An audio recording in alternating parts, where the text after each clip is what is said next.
આ ઓનલાઈન વેબિનારનું આયોજન કરવામાં આવ્યું છે, જેનો ટોપિક છે career opportunities in various field of commerce, tax and accounting. તો આ સંદર્ભે હું આપણા કોલેજના આચાર્ય શ્રી ડોક્ટર જેટી ચૌધરી સાહેબ સાથે આજના આપણા મુખ્ય વક્તા ડોક્ટર મુકેશ બાવળિયા સાહેબ, કોલેજનો સ્ટાફ અને આપણી કોલેજના વિદ્યાર્થીઓ તેમજ અન્ય કોલેજના વિદ્યાર્થીઓ પાર્ટિસિપન્ટ થયા છે. તો આપ સૌનું હું કોલેજ પરિવાર વતી હાર્દિક સ્વાગત કરું છું.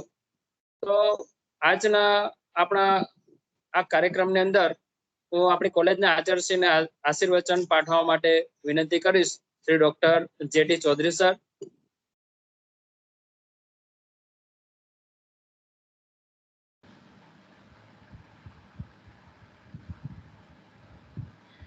Hello sir.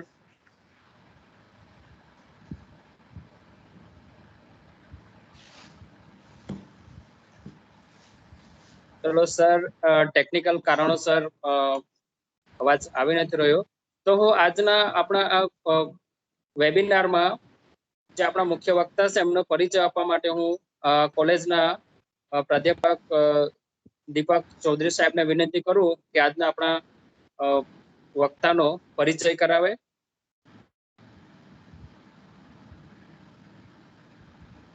હેલો, અવાજ આવે છે sir? Thank you Deepak sir. હું દીપક પી ચૌધરી, અધ્યાપક કોમર્સ વિભાગ. આજના મુખ્ય વક્તા ડોક્ટર મુકેશ કુમાર બાવળિયા સાહેબશ્રીનો પરિચય આપીશ. સાહેબશ્રી સરકારી વિનયન અને વાણિજ્ય કોલેજ રાપર, કચ્છ જિલ્લામાં અધ્યાપક અને head of the department accountancy વિભાગમાં કાર્યરત. સાહેબશ્રીએ MCom, MPhil, PhD, DTP, PGDP, FM, accountancy અને ફાઇનાન્શિયલ મેનેજમેન્ટમાં કરેલ છે. વધુ એમણે 3 વખત નેટ ક્વોલિફાય કરેલ છે. એ ઉપરાંત જીસેટ પણ પાસ કરેલ છે. સાહેબશ્રીના અનુભવની વાત કરીએ તો સાહેબશ્રીનો 18 વર્ષથી વધુ અનુભવ છે અને તેઓ એકાઉન્ટિંગ, ટેક્સેશન અને મેનેજમેન્ટ વિષયોમાં નિષ્ણાત છે.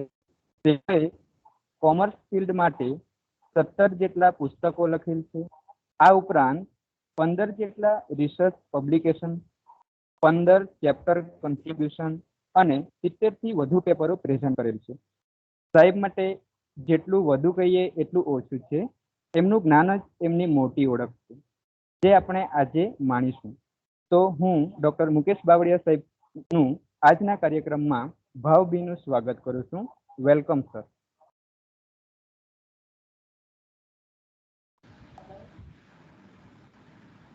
આપનો અવાજ કપાઈ જાય સર. આપનો અવાજ નથી આવતો. તમારો સર અવાજ નથી આવતો. કોમર્સ અને કરવેરા એકાઉન્ટિંગના વિવિધ ક્ષેત્રોમાં કારકિર્દીની ઘણી બધી તકો રહેલી છે. તો ઘણી વખત આ વિદ્યાર્થીઓ મૂંઝવણ અનુભવતા હોય છે કે આપણે અહીંયા કારકિર્દી આગળ કઈ રીતે આગળ વધારી શકાય. તો એ બધી મૂંઝવણ દૂર કરવા માટે આપણે આજે આ વેબિનારનું આયોજન કર્યું છે અને સાથે આપણા વક્તા મુકેશભાઈ બાવળિયા સાહેબ આ અંગે આપણને ખૂબ સરસ એવું માર્ગદર્શન આપશે. તો આપ સૌ શાંતિથી સાંભળશો. તો આજના વક્તા મુકેશ બાવળિયા સરને વિનંતી કરીશ કે તેઓ આજનું સેશન સ્ટાર્ટ કરે. Doctor Mukesh Bavaliya sir. Okay sir. PPT ત્યાં દેખાઈ રહી છે સર? પ્રેઝન્ટ થાય છે? ના, પીપીટી નથી દેખાતી. આપનું પીક દેખાય છે. હા, દેખાય છે. પીપીટી નથી. હા, એ શેર જ કરું છું સર. 2 minute screen.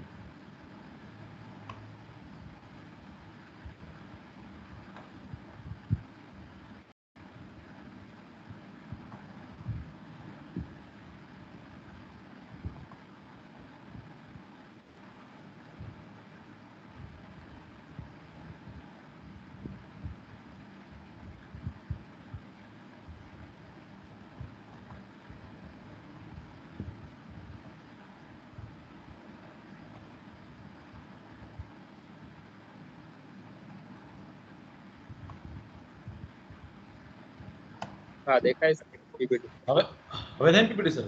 દેખાય ને? હા દેખાય. હા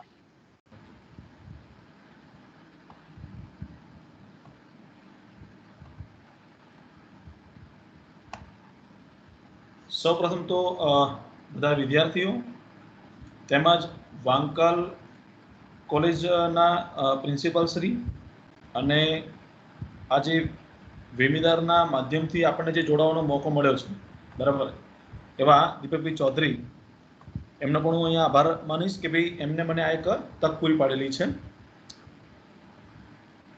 હવે જ્યારે કરિયરની વાત આવે છે, એટલે ખરેખર જ્યારે પ્રશ્ન કરિયરનો આવે છે, એટલે ખરેખર આપણે જો એને કારકિર્દી આપણે ઓળખતા હોઈએ છીએ કે ભાઈ કારકિર્દી છે શું ખરેખર, એમ કે આપણને એક ટેવ પડેલી છે પહેલાથી કે જ્યારે ભણવાની સાથે નોકરીની જ્યારે બાબતની વાત આવતી હોય છે, ભણી તો લઈએ છીએ આપણે, પણ ભણવાની સાથે જ્યારે નોકરીની વાત જ્યારે આપણે કરતા હોય તો ત્યારે પછી પ્રશ્ન આપણો આવે છે કરિક્યુલમ. કે કરિક્યુલમ એ શું છે કે તમારો જે સિલેબસ નક્કી થયેલો છે, અભ્યાસક્રમ નક્કી થયેલો છે, એ અભ્યાસક્રમના જેટલા પણ મહત્વના મુદ્દાઓ છે એ બધા શેના માટેના હોય છે? તો કે એ તમારી સ્કિલ બાબતે હોય છે. સ્કિલ એટલે શું કે તમે અહીંથી 12મું ધોરણ ભણી નીકળો છો અથવા તમે ગ્રેજ્યુએટ થઈ નીકળો છો, તો ગ્રેજ્યુએશન પછી કે માસ્ટર ડિગ્રી પછી વોટ વિલ યુ ડુ, તમે એના પછી શું કરશો? તો એ પાછો પ્રશ્ન ચિહ્ન ઉભો હોય છે, કેમ કે આપણું કોઈ પ્રી પ્લાનિંગ હોતું નથી. હવે જ્યારે પ્રી પ્લાનિંગ ના હોય, રાઈટ, એટલે હંમેશા યાદ રાખવાનું કે તમે થોડા પાછળ રહેવાના, તમે જે પ્લાનિંગ કરશો એ પ્રમાણે જ તમે આગળ નીકળવાના, રાઈટ.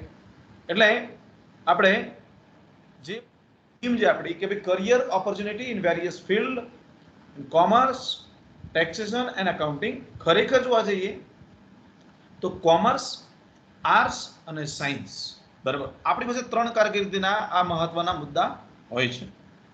પણ જ્ઞાન છે ને, જ્ઞાન, ખરેખર જ્ઞાન એ એક દરિયો છે અને એ દરિયામાંથી આપણે ખાલી કોમર્સ ઉઠાવીએ છીએ, કોક આર્ટ્સ ઉઠાવે છે, કોક એન્જિનિયરિંગ ઉઠાવે છે, રાઈટ, કોક સાયન્સ ઉઠાવે છે.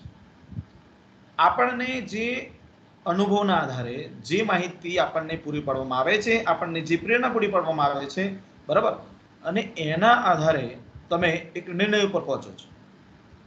શું નિર્ણય ઉપર આપણે પહોંચીએ છીએ કે ભાઈ મેં સાયન્સ લીધું, મેં કોમર્સ લીધું, મેં આર્ટ્સ લીધું, રાઈટ, મેં મેડિકલ લીધું, મેં એન્જિનિયરિંગ લીધું. there are different types of option and there are different types of choice are available.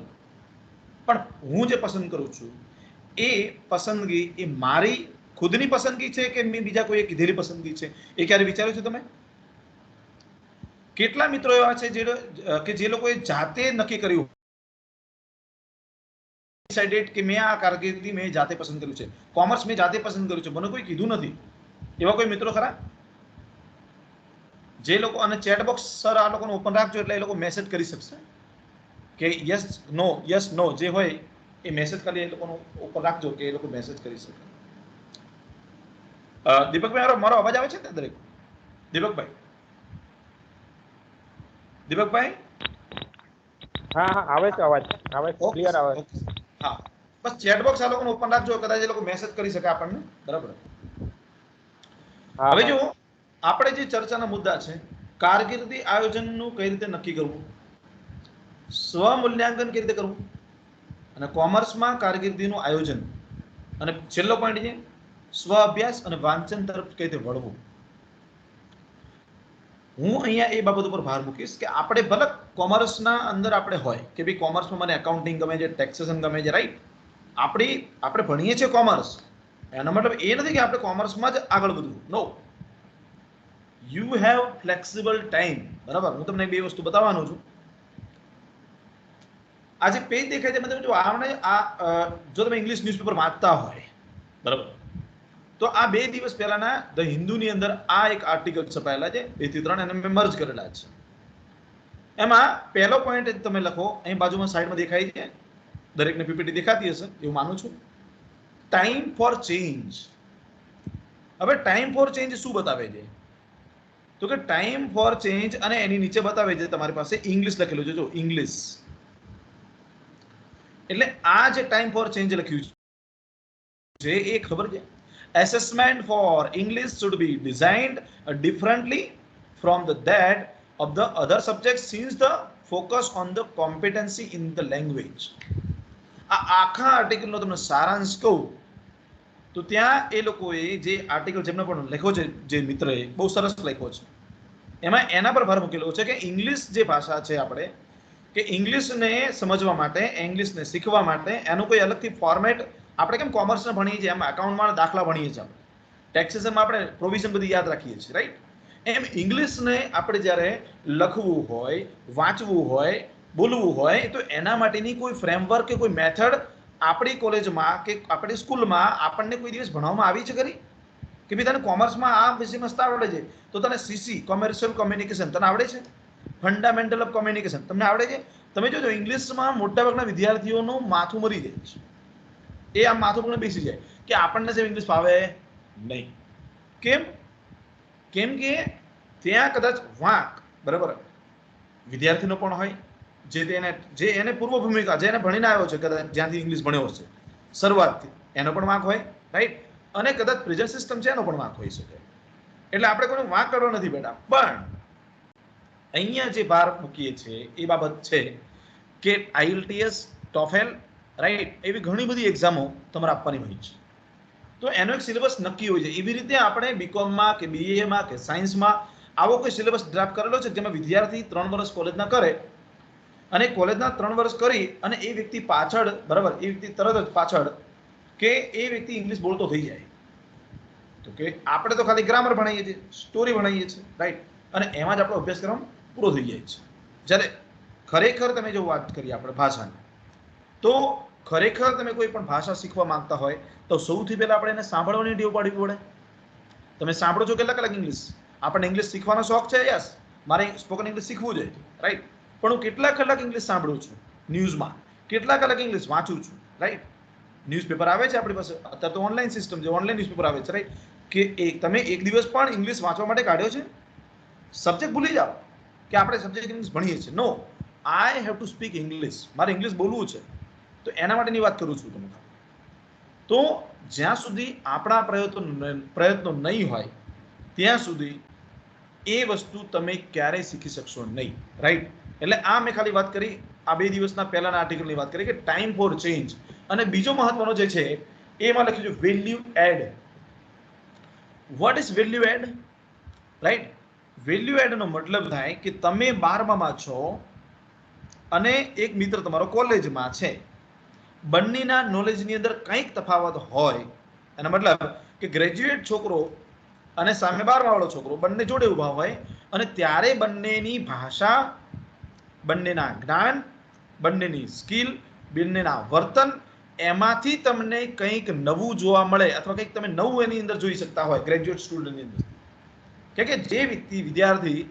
12મા વાળો છે એનામાં હજુ આપણે કદાચ સમજીએ કે એનામાં સ્કિલ ગેપ છે પણ જે વિદ્યાર્થી કોલેજની અંદર ભણીને આવે છે 3 વર્ષ પૂરા કરીને આવે છે right what is value addition in the students વિદ્યાર્થીમાં એની અંદર એડિશન શું છે તો એ એડિશન ને એ પૂરી કરવા માટે વેલ્યુ એડિશન એટલે શું તમે જ્યારે F5માં પ્રવેશ મેળવશો પછી BCom પછી તમે MComમાં જશો રાઈટ તો જેવી તમે નવી ડિગ્રીમાં પ્રવેશ મેળવતા જશો એમ તમારા નોલેજની અંદર એમ તમારી સ્કિલની અંદર કંઈક એવર ચેન્જિંગ એન્વાયરમેન્ટ જેને કહી શકાય રાઈટ તમારામાં ઇફેક્ટિવ વે ઓફ લર્નિંગ જે છે એ તમારામાં છે જો તમારામાં ધગશ હશે નવું શીખવાની રાઈટ તો you can learn many thing more than your expectation તમે જો શીખવા માંગતા હશો તો તમારી ધારણા કરતાં પણ તમે વધુ શીખી શકો છો તમને સિમ્પલ એક્ઝામ્પલ આપું આપણે પહેલા આ ટોપિક જે ટાઇટલ છે એને હું પહેલા વાત કરી દઉં તમને તો સ્કિલ બિલ્ડિંગ આ તે 3 પોઈન્ટ વાત કરેલી છે હું ત્રણેયની હું શોર્ટમાં તમને કહી દઉં છું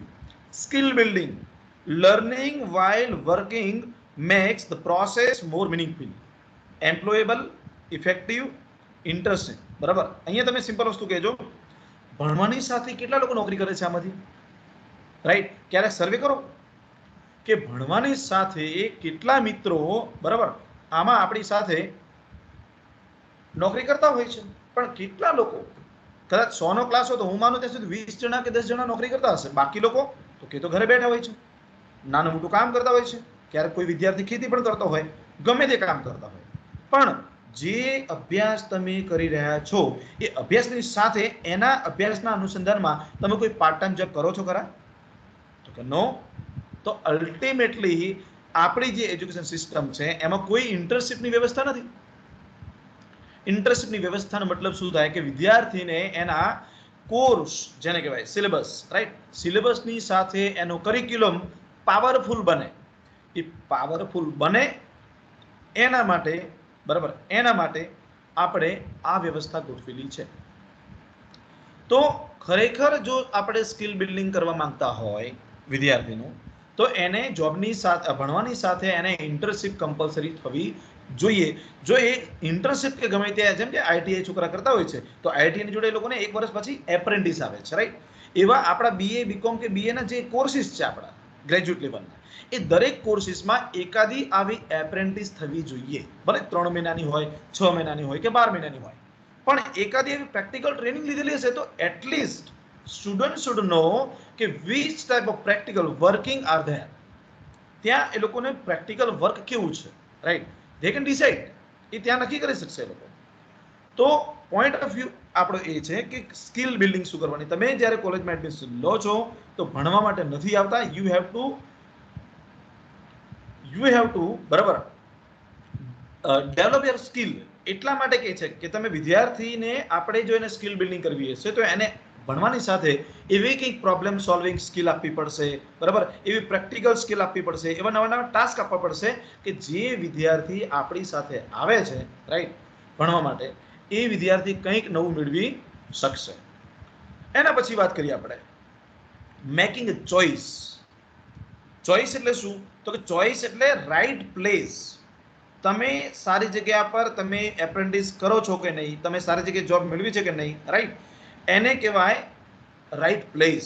તમે જો આપણે ખાલી ગવર્મેન્ટ કોલેજની વાત નથી કરતા, આપણી પાસે ઘણી બધી યુનિવર્સિટી છે. અત્યારે માર્કેટમાં પ્રાઇવેટ યુનિવર્સિટી પણ આવી ગઈ છે.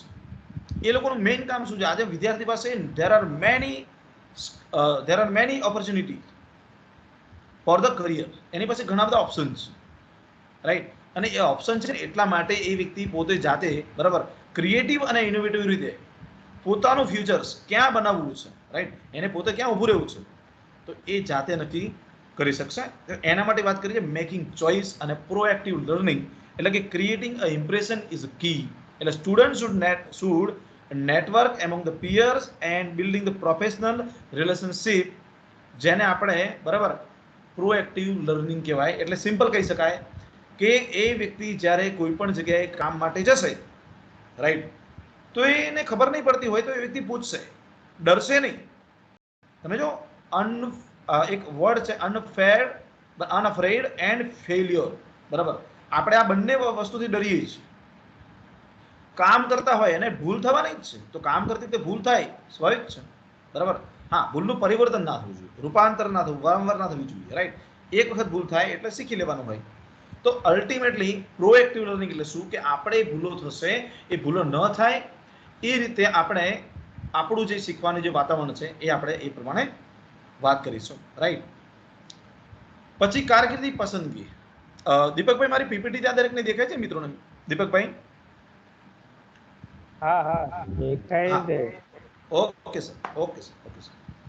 હવે જો કારકિર્દી પસંદગી 12માંથી જ આપણે હું તમને ખાલી સિમ્પલ મારી ભાષામાં ઉદાહરણ આપીશ તમને કે જ્યારે 12મા પછી વિદ્યાર્થી કોમર્સ લેતો હોય છે, સાયન્સ લેતો હોય છે, બરાબર, અને આર્ટ્સ, તો હવે તો એક ઓપ્શન એવો પણ આવ્યો છે ઘણા વર્ષોથી કે સાયન્સનો કોમર્સમાં જઈ શકે છે અને આર્ટ્સમાં પણ જઈ શકે છે, રાઈટ. એવી રીતે 10મા પછી જ્યારે તમે બહાર નીકળો છો ત્યારે તમારી પાસે 3 ઓપ્શન હોય છે. કયા ઓપ્શન હોય છે? 3 ઓપ્શન: આર્ટ્સ, કોમર્સ અને સાયન્સ, રાઈટ. સાયન્સ ભણ્યા પછી તમારી પાસે કદાચ વધારે ફિલ્ડ, તમને એવું લાગતું હશે કે સાયન્સ લીધા પછી આપણું કરિયર 100% સેટ થઈ જશે. નો. આજે ઘણી બધી કંપનીઓમાં જે પ્રકારની ડિમાન્ડ છે, રાઈટ, એ પ્રકારનો એમને સપ્લાય મળતો નથી. અને એટલા માટે આપણે વારંવાર એકને એક શબ્દ પાછળ પડ્યા છીએ: સ્કિલ ગેપ, સ્કિલ ગેપ અને સ્કિલ ગેપ. સ્કિલ એટલે શું? What you required for the purpose of the job. તમારે માર્કેટમાં જોબ કરવા માટે જવું છે, એ પછી પ્રાઇવેટ સેક્ટર હોય, રાઈટ, ગવર્મેન્ટ સેક્ટર હોય કે એનજીઓ સેક્ટર હોય, પણ તમારે જ્યાં જવું છે એ જગ્યાએ તમે જે ભણેલા છો એ સ્કિલનું ત્યાં કંઈ કામ છે ખરું? તમે કોઈ પણ જગ્યાએ જોબ માટે એપ્લાય કરજો અને ઇન્ટરવ્યુ તમે જો, આ એક લર્નિંગ, નાની નાની વાતો કહીશ બહુ મહત્વની છે કે ક્યારે તમે એવું વિચાર્યું છે કે આપણે ખાલી આમ જે અભ્યાસ કરીએ છીએ બીકોમમાં અથવા બીએમાં, તો આપણે ક્યાંક શું કહેવાય એને ઇન્ટરવ્યુ આપવા જઈએ, ક્યાંક નોકરીની જાહેરાત આવે, ન્યૂઝપેપરમાં જાહેરાત આવતી હોય છે, રાઈટ, તો આપણે જાહેરાત આવે તો આપણે જાહેરાતના સંદર્ભમાં આપણે ક્યાંક ઇન્ટરવ્યુ આપવા જઈએ, ભલે આપણે સિલેક્શન ના કરે પણ આજે આપણે અનુભવ તો થાય ને કે આ લોકો આપણને શું પૂછશે, અને પૂછે એવા 5 કે 10 ઇન્ટરવ્યુ તમે આપો, પછી તમને ખબર પડશે કે વોટ ઇઝ યોર સ્ટેટસ, તમારું સ્ટેટસ શું છે. તમે બીકોમ ભણો છો, બીએ ભણો છો, સાયન્સ ભણો છો, વોટ એવર, પણ તમારી ભણવાની સાથે તમે કેટલામાં છો, તમારા પાસે કયા પ્લસ પોઈન્ટ છે. તો કે આનું તો આપણે કઈ વિચાર્યું જ નથી, અને એનું કારણ છે કેમ કે આપણી જે કારકિર્દી પસંદગી થઈ છે એમાં આપણે કેવું વિચારેલું ખબર છે, આપણે કોઈ દિવસ પ્રી પ્લાનિંગ કરતા જ નથી. હું તમને સિમ્પલ એક્ઝામ્પલ આપું, કોઈ 10મા વાળા છોકરાને પૂછીએ આપણે, નોર્મલ, આ ખાલી એક્ઝામ્પલ છે, સમજજો. રિઝલ્ટ આવવા દો, પછી 12મું પાસ થઈ જાય, પછી આપણે પૂછીએ એને કે ભાઈ હવે તમારું રિઝલ્ટ આવવા દો, પાછા ગ્રેજ્યુએટ પૂરું થઈ જાય, થાય એમ કરતા કરતા એમ ફિલ બધી ઘણી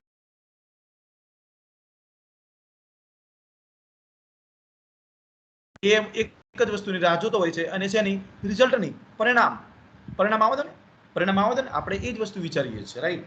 તો હું એમ કહું છું કે જ્યારે તમે આ બાબત વિશે વિચારતા હો તો કારકિર્દી પસંદગી એટલે એ મોટો પ્રશ્નાચિહ્ન છે. હવે પ્રશ્ન એ થાય, આપણે ઘણી વખતે છોકરાને પૂછીએ છીએ તાર શું નક્કી કર્યું છે, તો કે શેનું? આપણે પછી કરિયરનું લે, શું નક્કી કર્યું તમે? તો કે સર નક્કી થતું જ નથી, બરાબર, નક્કી નથી થતું.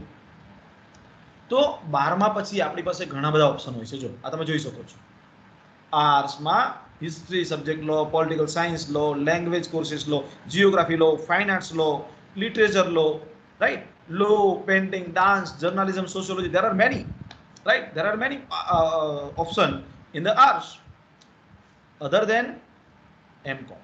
તો કે માસ્ટર ડિગ્રીમાં જાઓ, chartered accountant, event manager, financial adviser, public relation officers, management ગુરુ, HRM, એકાઉન્ટન્ટ, એસએસતા, અને એવી રીતે સાયન્સમાં પણ અવેલેબલ છે, રાઈટ.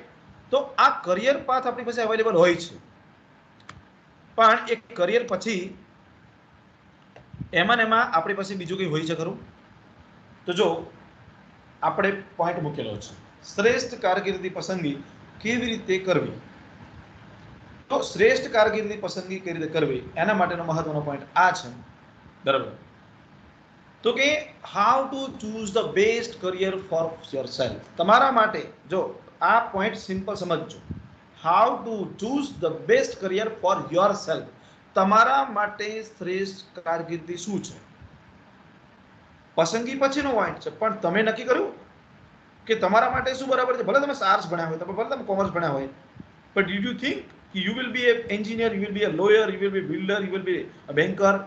તમે આર્ટિસ્ટ હોઈ શકો છો, સારા તમે સારા ડોક્ટર બની શકો. ડુ યુ થિંક કોઈને એવું લાગે કે સર આર્ટ્સ ભણી ડોક્ટર થવાય? યસ, ઓફકોર્સ થવાય. આર્ટ્સ ભણ્યા પછી ડોક્ટર કેવી રીતે થવાય? તમે સાયકોલોજી સબ્જેક્ટ લઈ લો, સાયકોલોજીસ્ટ, બરાબર, અને સાયકોલોજી સબ્જેક્ટ તમે લો તો સાયકોલોજી સબ્જેક્ટમાં ભણ્યા પછી you will be develop your career as a doctor. તમે મગજના ડોક્ટર બની શકો છો, રાઈટ. પણ ઓલું કહેવાય ને ક્લિનિકલ સાયકોલોજી, આજે માર્કેટમાં જેમ ઓશોએ કીધું હતું કે આજે 21મી સદીમાં, બરાબર, ચાર ઘર મૂકીને એક જગ્યાએ સ્ટ્રેસ વાળો માણસ જોવા મળશે. એટલે દરેક જગ્યાએ જે સ્ટ્રેસ મેનેજમેન્ટ માટેના નવા કોર્સિસ, વેબિનાર થઈ રહ્યા છે. પણ આ વેબિનાર કરનારું કોણ? તો કે ડોક્ટરો. Who is doctor? તો કે સાયકોલોજીસ્ટ. એ સાયકોલોજીસ્ટ આ બધું કરે છે, સ્ટ્રેસ મેનેજમેન્ટનું કામ, રાઈટ. તો એની ડિમાન્ડ આ 21મી સદીમાં, હમણાં લોકડાઉન ગયું તો લોકડાઉનની અંદર સૌથી વધારે ડિમાન્ડ કોની હતી ખબર છે? સાયકોલોજીસ્ટની, રાઈટ. ઇવન યુનિવર્સિટીમાં, કોલેજોમાં પણ આ એક કમિટી બનાવવામાં આવી. શેના માટે ખબર છે? સાયકોલોજીસ્ટની. શાના માટે? કે ભાઈ કોઈ પણ વ્યક્તિ તમને એ ટેન્શનમાં આવે છે, એને કોઈ ચિંતા થાય છે, રાઈટ, એનું મેન્ટલ સ્ટેટસ બગડી રહ્યું છે, એના માટેની ડિમાન્ડ, બરાબર, એના માટેના સોલ્યુશન કોણ આપી શકશે? તો કે સાયકોલોજીસ્ટ આપી શકશે. તો યુ હેવ ટુ થિંક.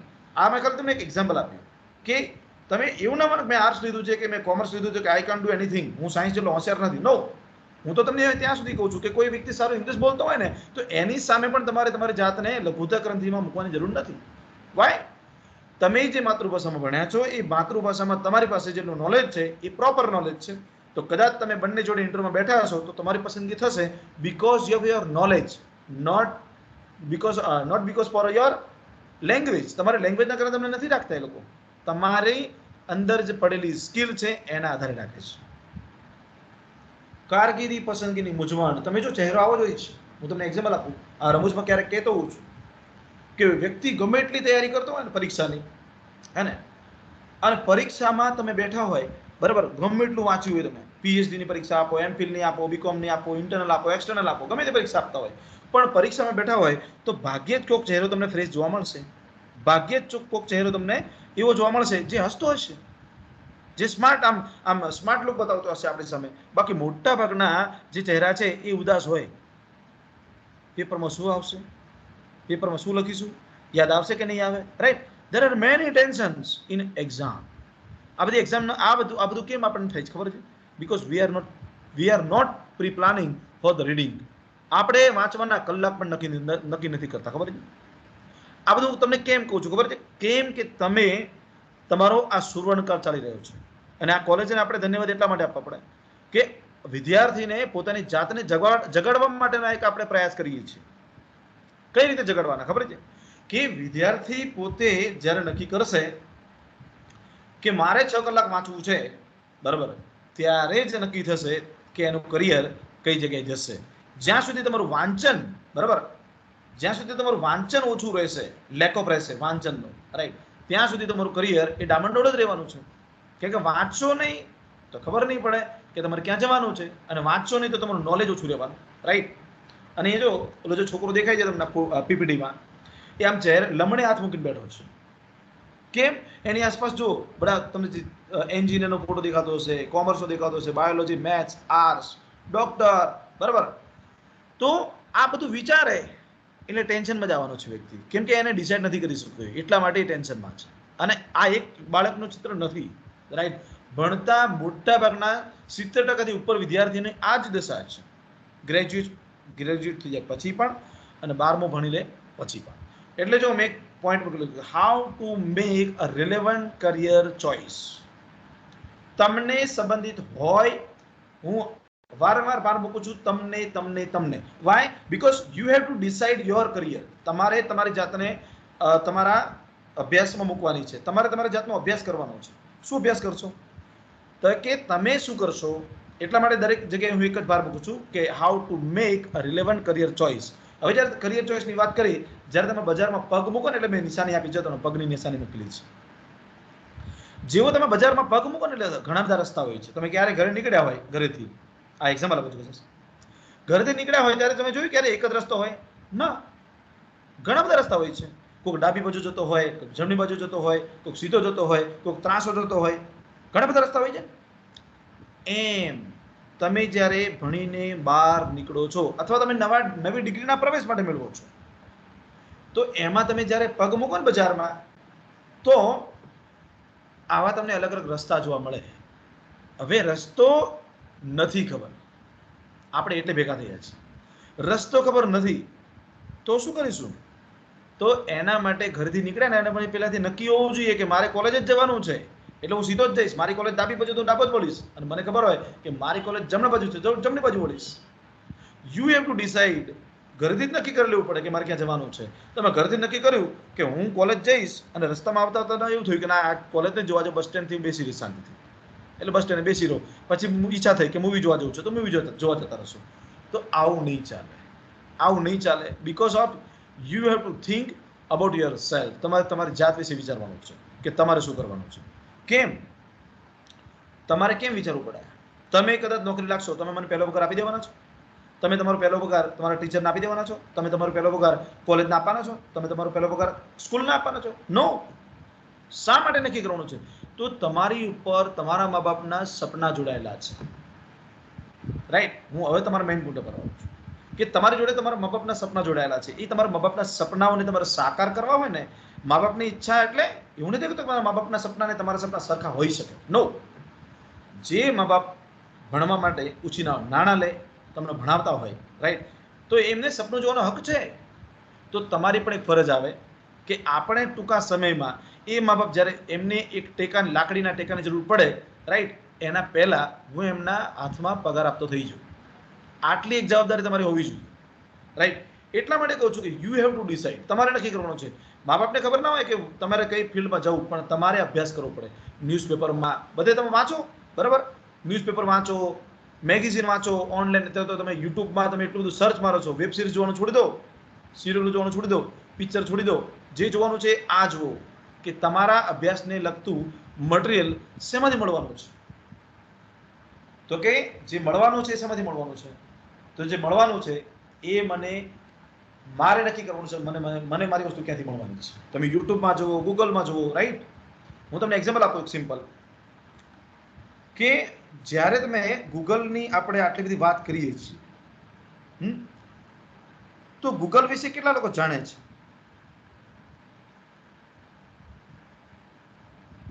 તો કે આજે કોઈ વ્યક્તિ એવું બાકી નથી કે જે ગૂગલ વિશે નહીં જાણતો.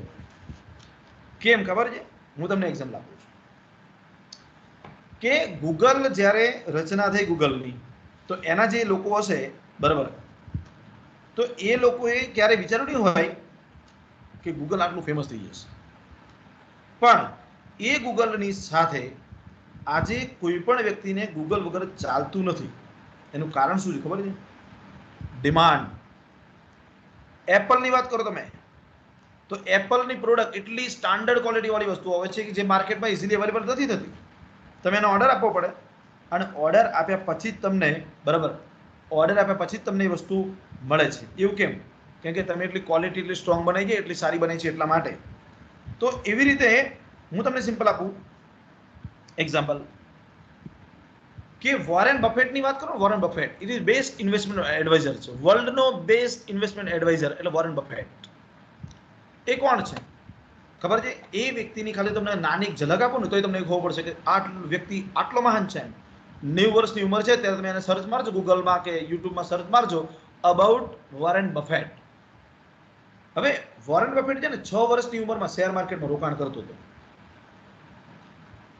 11 વર્ષની ઉંમરમાં એને પોતાના, બરાબર, જે કહેવાય ખેતરોની ખરીદી, આજ ન્યુયોર્ક સિટીની આસપાસ અમેરિકાની અંદર પોતે ઘણા બધા ખેતરો ખરીદી લીધેલા. અને એ વ્યક્તિએ, બરાબર, જ્યારે 15 કે 17 વર્ષનો થયો ને ત્યારે પોતે એના પપ્પાના બિઝનેસમાં નાના એ પૈસા રોકતો હતો. એટલું સ્કિલ એનામાં પહેલાથી હતી. હવે એ વ્યક્તિ અબજોપતિ છે, બરાબર, વર્લ્ડની અંદર એ બેસ્ટ ઇન્વેસ્ટમેન્ટ એડવાઇઝર તો છે જ, પણ એ વર્લ્ડમાં એ બિલિયનપતિ કેવો હોય, મિલિયનપતિ કેવો હોય, મિલિયનર કેવો હોય, તમારે જે કેવું કહી શકો છો. હવે એમની વાત કરું છું તમને કે આવડો મોટો બિઝનેસમેન આજે એમની 90 વર્ષની ઉંમર છે, તો એમને પણ શીખવાનો એક, બરાબર, રસ જાગેલો. હું તમને એની ઘટનાની વાત કરું છું કે વોરેન બફેટ એ જાહેરમાં વક્તવ્ય આપવું હોય ત્યારે ડરતા. કોલેજમાં હતા ત્યારે એ એવા વર્ગો જ પસંદ કરતા કે જ્યાં તેમને વર્ગને સંબોધન ન કરવાનું હોય. એટલે વોરેન બફેટ પોતે એક પબ્લિક સ્પીકિંગ કોર્સમાં એડમિશન લીધું, બરાબર, અને એ કોર્સના એકે વર્ગ તેમણે ભર્યા નહોતા. અને એમને ખૂબ જ ડર લાગતો હતો. અને એમને આ પોતાની મુલાકાતમાં એમને જણાવેલું એમ કે પબ્લિક સ્પીકિંગના કોર્સમાં મેં એડમિશન લીધું, પણ મેં એકે વર્ગ ભર્યો નહોતો, એટલે મને કંઈ આવડ્યું નહીં. તો ઇટ ઇઝ અ લોસ, બરાબર, આમનો લોસ હતો. અને એમની પછી ઘણા બધા લોકો એમની સાથે હતા. કોણ હતું? તો કે Anthony Roberts, Julia Roberts, Anthony queen, Jimmy Stuart, sir Isaac newton પણ હતા. આ બધા તેમની સાથે. અનેક લોકોને જાહેરમાં બોલવાનો ડર લાગતો હતો. એ પોતે એકલા નહોતા કે વોરેન બફેટ એકલાને ડર લાગતો હતો. નો, એમની સાથે બધા લોકો હતા. મેં જેટલા પણ નામ લીધા એ તમારા સામે. પણ વોરેન બફેટ 21 વર્ષના હતા ત્યારે તેમને રોકાણકાર તરીકે પોતાની કારકિર્દી શરૂ કરી. તો એમને એ બાબત એમને એક વસ્તુ માર્ક કરી, ઓબ્ઝર્વ કરી કે એમને પબ્લિકમાં બોલવાનો ડર લાગે છે. અને એમને વર્લ્ડની અંદર હાલની તારીખમાં બેસ્ટ, જેને કહેવાય બેસ્ટ પબ્લિક સ્પીકર તરીકે જેને ઓળખીએ આપણે, ડેલ કાર્નેગી, બરાબર, એમના કોર્સમાં પ્રવેશ મેળવ્યો અને એમને એના જેવા ઘણા લોકો હતા અને એમે પોતે ઊભા રહી, બરાબર, અને પોતે એ કોર્સમાં એડમિશન લીધા પછી એ ઘણું શીખ્યા. તો જ્યારે તમે એક સ્ટેટસ ઉપર આવી જાઓ કે ભાઈ આપણે મોટા બિઝનેસમેન બની ગયા, મોટા પોલિટિશિયન બની ગયા, રાઈટ, તમે ગમે એટલા મોટા બની જાઓ, પણ એ બનવાની સાથે તમારે બધું ભૂલવાનું નથી. લર્નિંગ એ ફોર એવર હોવું જોઈએ, બરાબર. એક વાર ભણી લીધું પછી આપણે એને યાદ નથી કર્યું એવું નહીં, ફોર એવર તમારે લાઈફ ટાઈમ શીખવા તૈયાર રહેવું પડે. તો તમે કારકિર્દી આયોજનની વાત કરો છો ને, એટલા માટે તમને મેં કીધું કે મોટામાં મોટો વ્યક્તિ હોય ને તો એને પણ પોતાની ખામી જો ઓબ્ઝર્વ થતી હોય તો આપણે તો પેલા નાના છીએ, હજુ તો આપણે નોકરીમાં લાગ્યા પણ નથી, રાઈટ. તો નોકરીમાં લાગ્યા નથી તો તમને એટલું પણ ખબર હોવી જોઈએ. તો જો કારકિર્દી આયોજનની અંદર આપણી પાસે 5 સ્ટેપ છે. નો યોર વેલ્યુઝ, તમે તમારી વેલ્યુ પહેલા જાણો, તમારી અંદર શું સ્કિલ છે એ તમે માર્કેટમાં ક્યાં ઉપયોગ કરી શકશો, એટલે know your values. Learn about your self, તમારી જાત વિશે શીખો. શું શીખશો? મને શું આવડે છે, મને શું નથી આવડતું, એ ઓબ્ઝર્વ કરો. એને બે ભાગ પાડો. તમને શું આવડે છે એનો ભાગ પાડો, શું નથી આવડતું એનો ભાગ પાડો. એટલે તમે નક્કી કરતા જશો. લખતા આ તમારે પેન લઈને લખવા જેવી બાબતો છે. કદાચ તમે જો નોટ પેન લઈને બેઠા હોય તો તમે લખજો કે નો યોર વેલ્યુઝ. તમે તમારી જાતને પૂછો કે તમારી વેલ્યુ શું છે. હું કરોડપતિ છું એની વેલ્યુ નથી વાત કરતો, મારી પાસે બહુ સંપત્તિ છે એની વાત નથી કરતો, but what is your plus point. હું તમને પૂછું કે what is your plus point, તમારો પ્લસ પોઈન્ટ શું છે. આજે તમે હું પોતે કંપનીનો માલિક હોય, તમે મારે ત્યાં ઇન્ટરવ્યુ માટે આપવા આવ્યા છો, હું તમને પ્રશ્ન પૂછીશ નો યોર વેલ્યુઝ. હું તમને એમ પૂછીશ કે ડિફાઇન યોર વેલ્યુઝ, તમારી વેલ્યુ જણાવો. તો એ વખતે તમે માથું ખંજવાળશો તો નહીં ચાલે, રાઈટ. હું પછી બીજો પ્રશ્ન પૂછીશ કે લર્ન અબાઉટ યોર સેલ્ફ, તમે તમારી જાતમાંથી શું શીખ્યા. તો ત્યાં પણ તમે પ્રશ્ન જવાબ નહીં આપી શકો. આઈડેન્ટિફાય યોર સ્કિલ, તમારી સ્કિલ લખો. તમારા ચોપડામાં આ 5 સ્ટેપ લખવા જેવા છે, લખજો. અને આજ નહીં તો કાલે તમને આ વસ્તુ કામ લાગશે. આઈડેન્ટિફાય યોર સ્કિલ, તમારામાં બિઝનેસ સ્કિલ છે, તમને વસ્તુ વેચતા આવડે છે, તમે કોમર્સ લીધું છે, તમને કવિતા ન આવડે, સ્વાભાવિક છે, પણ ન કરનારાયણ ને તમારામાં એક જીવ છે કે જે તમને સાહિત્ય ગમે છે, ભલે તમે કોમર્સ ન રહ્યા, પણ તમને સારું બોલતા આવડે છે સ્ટેજ ઉપર, રાઈટ. તમને સારું એન્કરિંગ કરતા આવડે છે, તમને સારું સ્પોકન ઇંગ્લિશ એટલે તમને ઇંગ્લિશ બોલતા પણ સારું આવડે છે, right. It is your skill. આ તમને કેમ બતાવું છું કે તમે બોલી શકો એટલા માટે. રિસર્ચ યોર કરિયર, તમારા કરિયર. હવે તમારે જો 3 સ્ટેપ નક્કી થઈ ગયા ને પછી તમે નક્કી કરો વોટ ઇઝ યોર સ્કિલ, બરાબર. તમારી પાસે કયા કયા કરિયરના ઓપ્શન અવેલેબલ છે તો એને શોધવા પડે. પ્રશ્ન થાય ક્યાંથી શોધવાના સાહેબ આ બધું?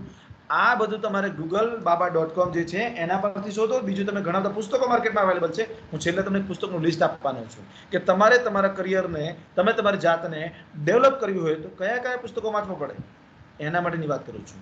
અને લાસ્ટ એટલા માટે કે link your major and your careers. તમે તમારી જાતને અને તમારા કરિયરને જોડવાનો પ્રયત્ન કરો. કઈ રીતે જોડીશું? મને ટેક્સેશન સરસ આવડે છે પણ મને રિટર્ન ભરતા આવડે છે ના, એ મારે શીખવું પડે. મને દાખલા સરસ આવડે છે પણ ટેલી એકાઉન્ટિંગ નથી આવડતું. તો હું અને મારી કરિયર, હું એટલે કોણ? મારી પાસે જે નોલેજ છે ને એ હું છું, અને મારે કરિયર શેમાં પસંદ કરવું છે, મારે કયો ઓપ્શન પસંદ કરવો છે, એ આખું અલગ ઘટના છે. એટલે તમે 2 વ્યક્તિ જોડે વાત કરો છો. તમારું કરિયર આખું અલગ વ્યક્તિત્વ છે, તમે પોતે અલગ વ્યક્તિત્વ છો. બંનેને મેચ કેવી રીતે કરવા? તો કે માર્કેટમાં જરૂર છે રિટર્ન ભરતા હોય એવા લોકોની, માર્કેટમાં જરૂર છે એવા લોકોની જે લોકોને સારું બોલતા આવડતું હોય, કે તમારે માર્કેટિંગ ફિલ્ડ પસંદ કરવાની હોય તો તમને સારું બોલતા આવડવું જોઈએ, રાઈટ. તો જે તમારામાં ગેપ છે એ ગેપને કઈ રીતે પૂર્તિ કરી શકશો? તો એના માટેનું આયોજન તમે આના પરથી કરી શકશો. અને બીજું, આ દરેક વ્યક્તિએ પ્રેક્ટિકલ જરૂરી છે. ફરીથી વાત કરીએ. હવે આ દરેકની લાઈફમાં આ વસ્તુ બનેલી ઘટનાઓ છે. એજ્યુકેશન આપણે મેળવીએ છીએ, બરાબર. કરિયર ક્યાંથી નક્કી થાય છે? એજ્યુકેશનથી. પછી બીજો એક એરો આવે છે સ્કિલથી નક્કી થાય છે. ત્રીજો આવે છે વિઝન. મારું વિઝન મેં નક્કી કર્યું હતું કોલેજ પછી કે I have to be a professor, મારે પ્રોફેસર બનવું છે, રાઈટ.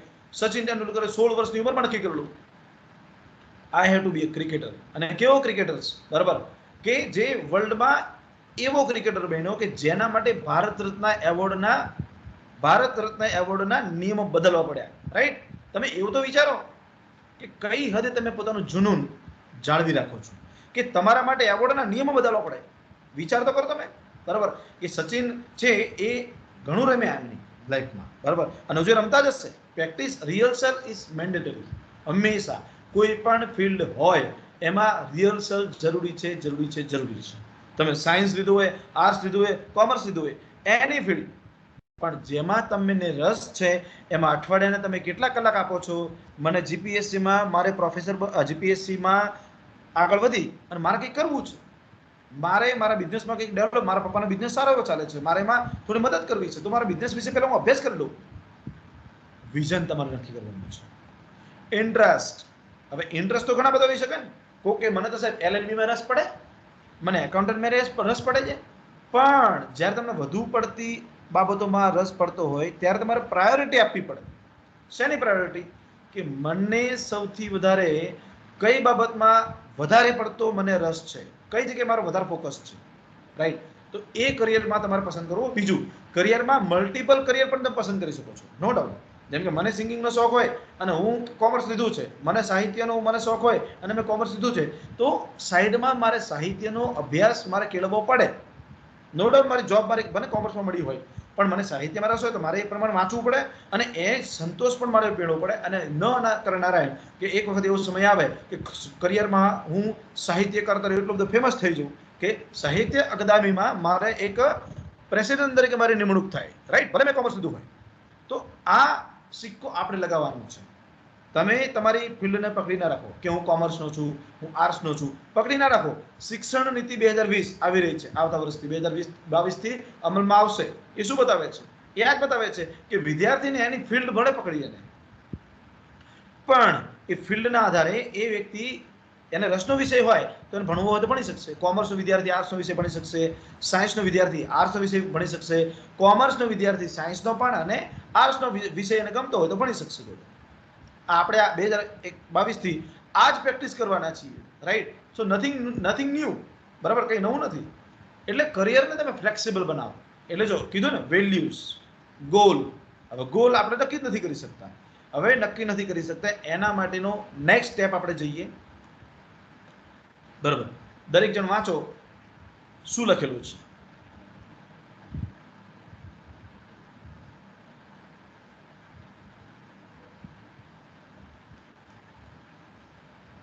મારો અવાજ, દીપકભાઈ, મારો અવાજ ત્યાં આવે છે ને? હેલો, આવે છે, આવે છે. હા. એમના સર વિદ્યાર્થીના પ્રશ્નો હોય ને તો તમે ચેટ બોક્સમાં લેતા રહેજો, એટલે છેલ્લે આપણે પ્રશ્ન અત્યારે એ લોકોને કરવી હોય તો પૂછી શકાય, બરાબર? આપણે એના આન્સર આપીશું જે હોય. પછી જે પ્રથમ સ્ટેપ મેં તમને કીધું ને, આવ્યું સ્વમૂલ્યાંકન, સેલ્ફ એસેસમેન્ટ. તમે તમારી જાતનું સેલ્ફ એસેસમેન્ટ કઈ રીતે કરશો, બરાબર? તો કે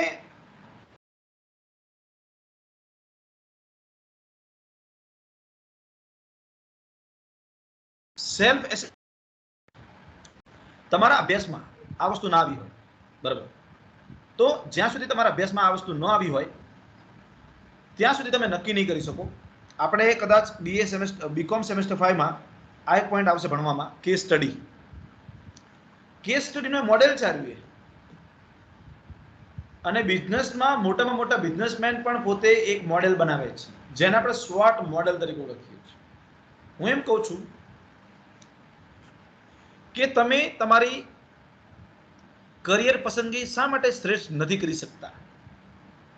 એના જવાબમાં તમને હું કહું છું કે આપણે આપણી સ્કિલ વિશે નથી જાણતા, આપણે આપણી એબિલિટી વિશે નથી જાણતા, કે આપણે આપણા જ્ઞાન વિશે નથી જાણતા. આ બધી બાબતોથી આપણે અજાણ છીએ, રાઈટ? અને હવે હું ધીમેથી થોડો તમને હું સમજાવવાનો પ્રયત્ન કરીશ કે જે બાબત લખી છે સ્ટ્રેન્થ, તમારા મજબૂત પાસા, પછી વાત કરીએ વીકનેસ, રાઈટ?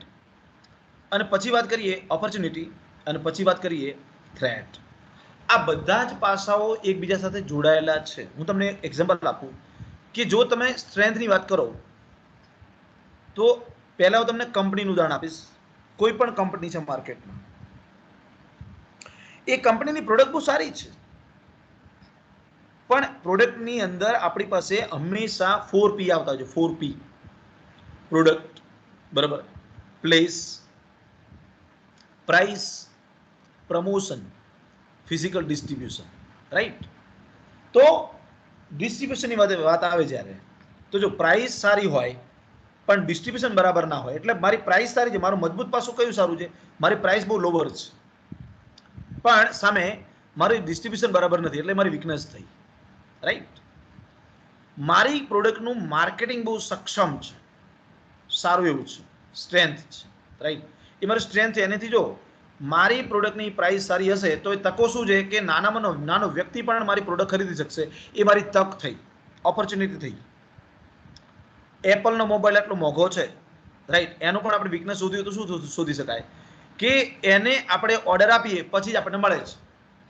એટલે કેટલીક વાર શું થાય કે ઓર્ડર જો આપણને પૂરતો ટાઈમે ના મળે તો એ પ્રોડક્ટ માર્કેટમાં કસ્ટમર કદાચ એનો એ કસ્ટમર જે વસ્તુ લેવા આવ્યો હતો એપલ, એને તાત્કાલિક ન મળે તો કદાચ એ બીજી વસ્તુ પસંદ કરી શકે છે. સેમસંગ છે, એ બીજા બધા મોબાઈલ છે, બરાબર, એ બધા ઘણા બધા મોબાઈલ માર્કેટમાં અવેલેબલ છે, પસંદ કરી શકે છે. તો તમારું ફિઝિકલ ડિસ્ટ્રીબ્યુશન જો સક્ષમ નહીં હોય તો એનો થ્રેટ કયો છે, ભય કયો છે ખબર છે? એને બજારમાં કસ્ટમર એના જતા રહેશે જો એ પૂરતી એટલે સક્ષમ રીતે એ માલનો સપ્લાય નહીં કરે તો. આવું જ આપણી જોડે થાય. કઈ રીતે? તમે સ્ટ્રેન્થની વાત કરો તો તમે તમારી જાત માટે આ મોડેલ તમારા માટે બહુ મહત્વનું છે. તમે જ્યારે સૂતા હોય ને રાત્રે, બરાબર, ત્યાં દરવાજા આગળ અથવા દિવાલ પર જ્યાં તમે અભ્યાસ કરતા હોય ત્યાં આ મોડેલ તમારે લટકાઈ જવાની જરૂર છે. તમારે જાતનું તમે સ્વોટ મોડેલ તૈયાર કરો. જાતનું સ્વોટ મોડેલ, જાતનું સ્વોટ મોડેલ કઈ રીતે તૈયાર કરવું? તો મારી પાસે કઈ કઈ સ્કિલ અવેલેબલ છે, મારી અંદર રહેલી શક્તિઓ કઈ છે. મને સારું ગાતા આવડે છે, લખો પ્લસ પોઈન્ટ. સ્ટ્રેન્થનો મતલબ પ્લસ પોઈન્ટ, નેગેટિવ પોઈન્ટ એટલે વીકનેસ. તો મારી પાસે રહેલા તમામ, બરાબર, મારી પાસે રહેલા તમામ પાસાઓ મજબૂત છે.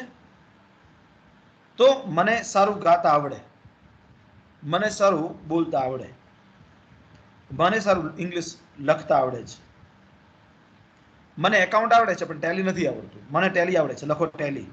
ટેલી આવડે છે, મને એક્સેલ નથી આવડતું, સામે લખવું પડે નેક્સ્ટ.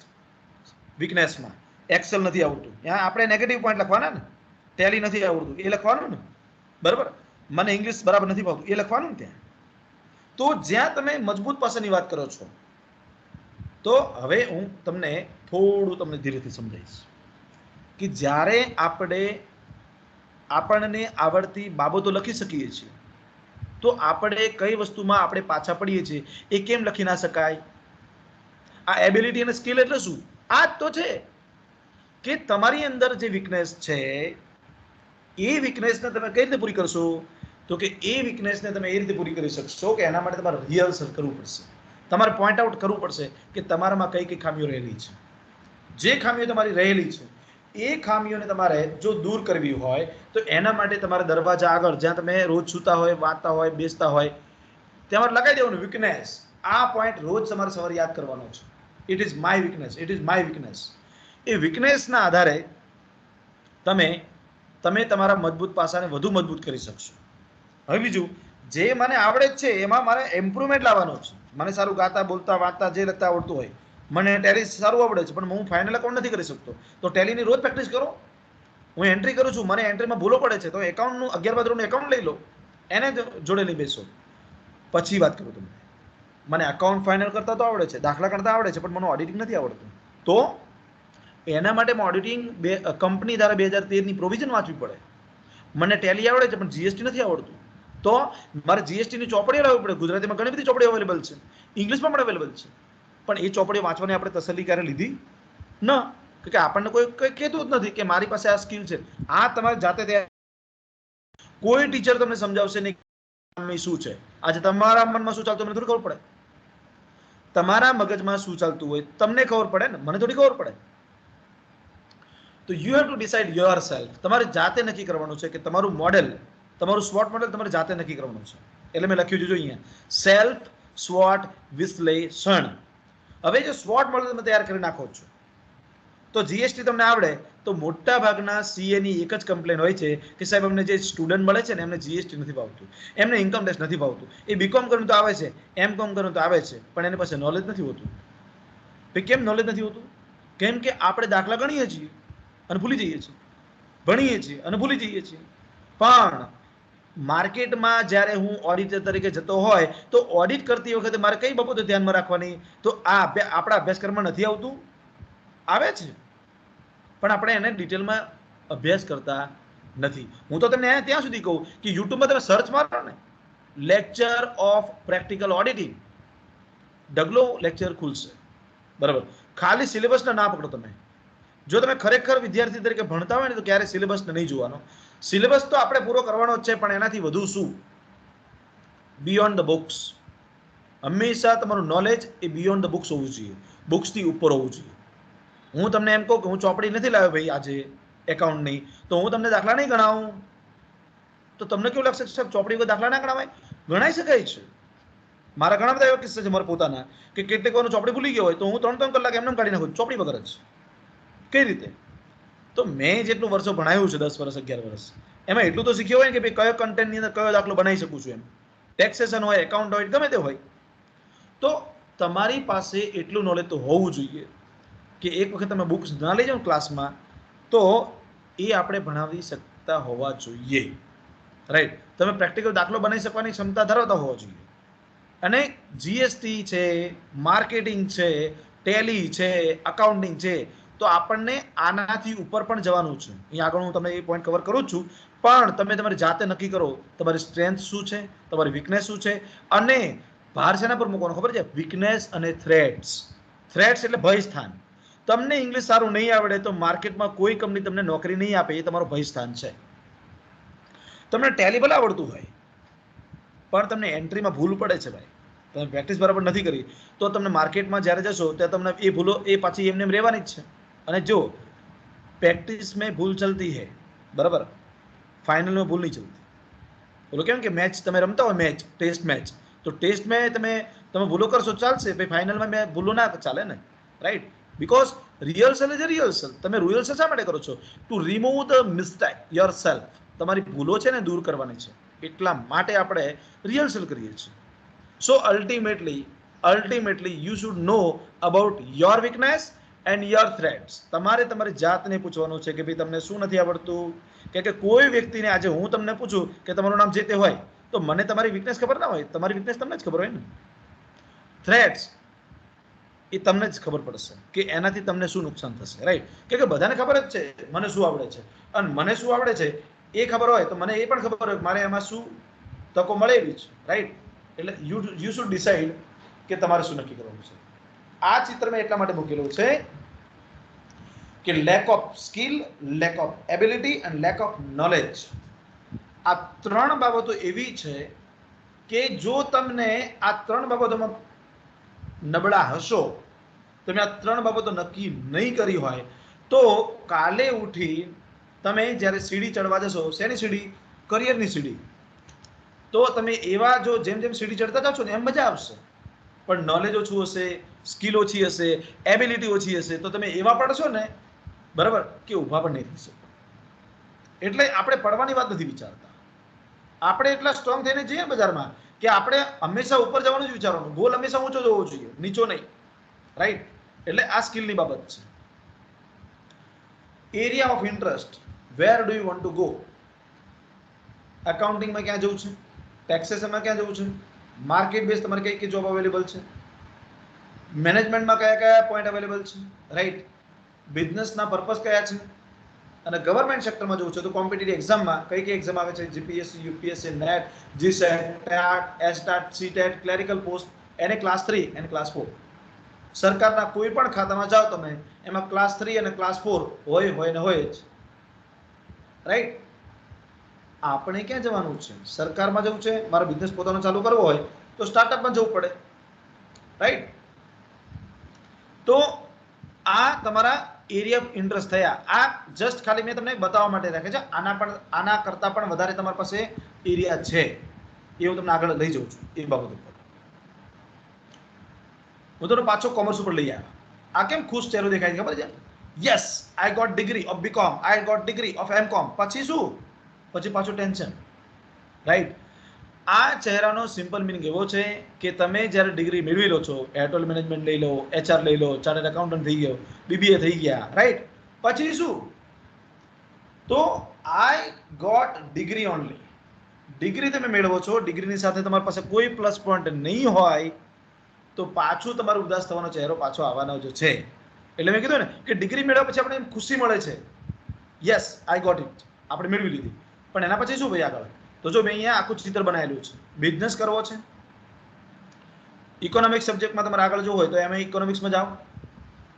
ટીચિંગમાં જવું હોય તો તમારે એમકોમ કરવું પડે.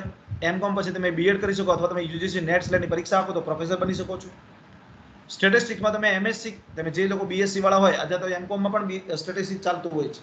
BCom with statistics, MCom with statistics. જેને સ્ટેટિસ્ટિક્સના પ્રોફેસર બનવું છે એને બીકોમ વિથ સ્ટેટિસ્ટિક્સ કરવું પડે, અથવા બીએ સ્ટેટિસ્ટિક્સ પણ કેટલીક યુનિવર્સિટી ચલાવતી હોય છે, બીએ સ્ટેટિસ્ટિક્સ, તો એ પણ તમે કરી શકો. તો બીએ સ્ટેટિસ્ટિક્સ, એમએ સ્ટેટિસ્ટિક્સ અને પછી માસ્ટર ઇન સ્ટેટિસ્ટિક્સ થઈ શકશે. પણ જ્યારે આપણે વાત કરી કોમર્સની, તો કોમર્સમાં તો સીએ કરવું પડે, સીએફએ કરવું પડે, આઈસીડબ્લ્યુએ કરવું પડે, સીએફએ કરવું પડે, રાઈટ? આ ઓપ્શન આપણી પાસે અવેલેબલ છે. જ્યારે સર્વિસ સેક્ટરમાં તમારે જવું છે તો MBA in HR, MBA in marketing, MBA in finance, આટલા અવેલેબલ છે. હજુ પણ નવા નવા એરિયા ખોલેલા છે. અને ગવર્મેન્ટ ફિલ્ડમાં જવું હોય તો SSC, UPSC and other field. આ મેં ખાલી બતાવવા માટે બતાવ્યું છે. હજુ હું આગળ તમને નવા નવા ઘણા બધા એરિયામાં તમને લઈ જવાનો છું, બરાબર? એટલે આપણું પિક્ચર પૂરું થતું નહીં. પિક્ચર અભી બાકી હે મેરે દોસ્ત, એના પછી આપણે વાત કરવાની છે, રાઈટ? પિક્ચર હજુ સ્ટાર્ટ થયું છે, કેમ કે ડિગ્રી હજુ અમલ મેળવવાના છે ને. કદાચ તમે 1 વર્ષ પછી બીકોમ થઈ જશો તો પિક્ચર ત્યારે ચાલુ થશે ને. તો તમારે જાતને કહેવાનું કે ભાઈ પિક્ચર અભી બાકી હે, બોલો કહેવાય ને, આ ડાયલોગ છે બધા મૂવીના, એમ પિક્ચર અભી બાકી હે. એના જેવું તમારે પણ તમારી જાતને કહેવાનું છે કે ભાઈ હજુ પિક્ચર બાકી છે. કેમ? ગ્રેજ્યુએશન પતે એના પહેલા નક્કી કરી લે કે તારો પિક્ચરમાં શું રોલ હશે. તારે વિલનમાં રહેવાનું છે કે પછી હીરો બનવાનું છે, right? You have to decide it કે તમારે શું બનવાનું છે. આ વાત આવે છે ઇન્ટરમીડિયેટ ઇન કોમર્સ સ્ટ્રીમ.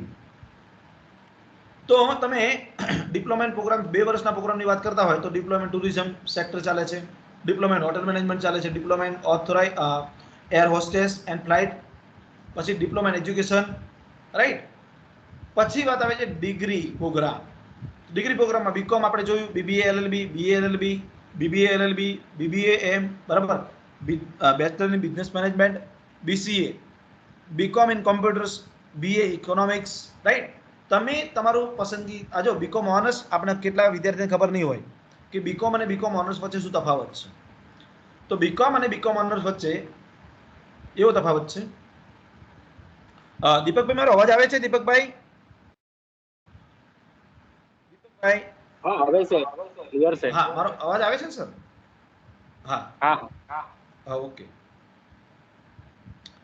તમે જો આપણે જે વાત કરી રહ્યા છીએ, મેં તમને જે પોઈન્ટ બતાવ્યા ને, બરાબર, એ એવા પોઈન્ટ છે કે જેમાં તમે ખુદ નક્કી કરી શકો એમ છે કે મારે શું કરવું એમ. ખરેખર કે આપણને જ્યારે સમજાવવામાં આવે છે, બરાબર, કે મારે શું કરવું છે, જનરલી આપણે એક જ પોઈન્ટ ઉપર આપણે અટકતા હોઈએ છીએ, બરાબર? અમારી સ્ક્રીન પરથી બતાવે છે દીપકભાઈ? મારી સ્ક્રીન પરથી બતાવે છે? ના, અત્યારે નથી દેખાતું. હા, હું એ જ ચેક કરું છું,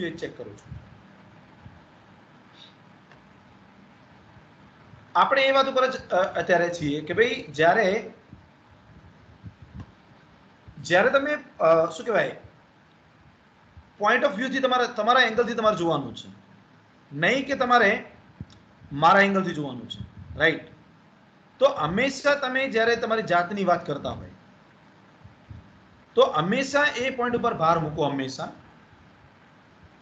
કે તમારે નક્કી જ્યારે કરવાની વાત આવતી હોય તો હું શા માટે બીજાથી અલગ રહું, હું કેમ પછાત રહું.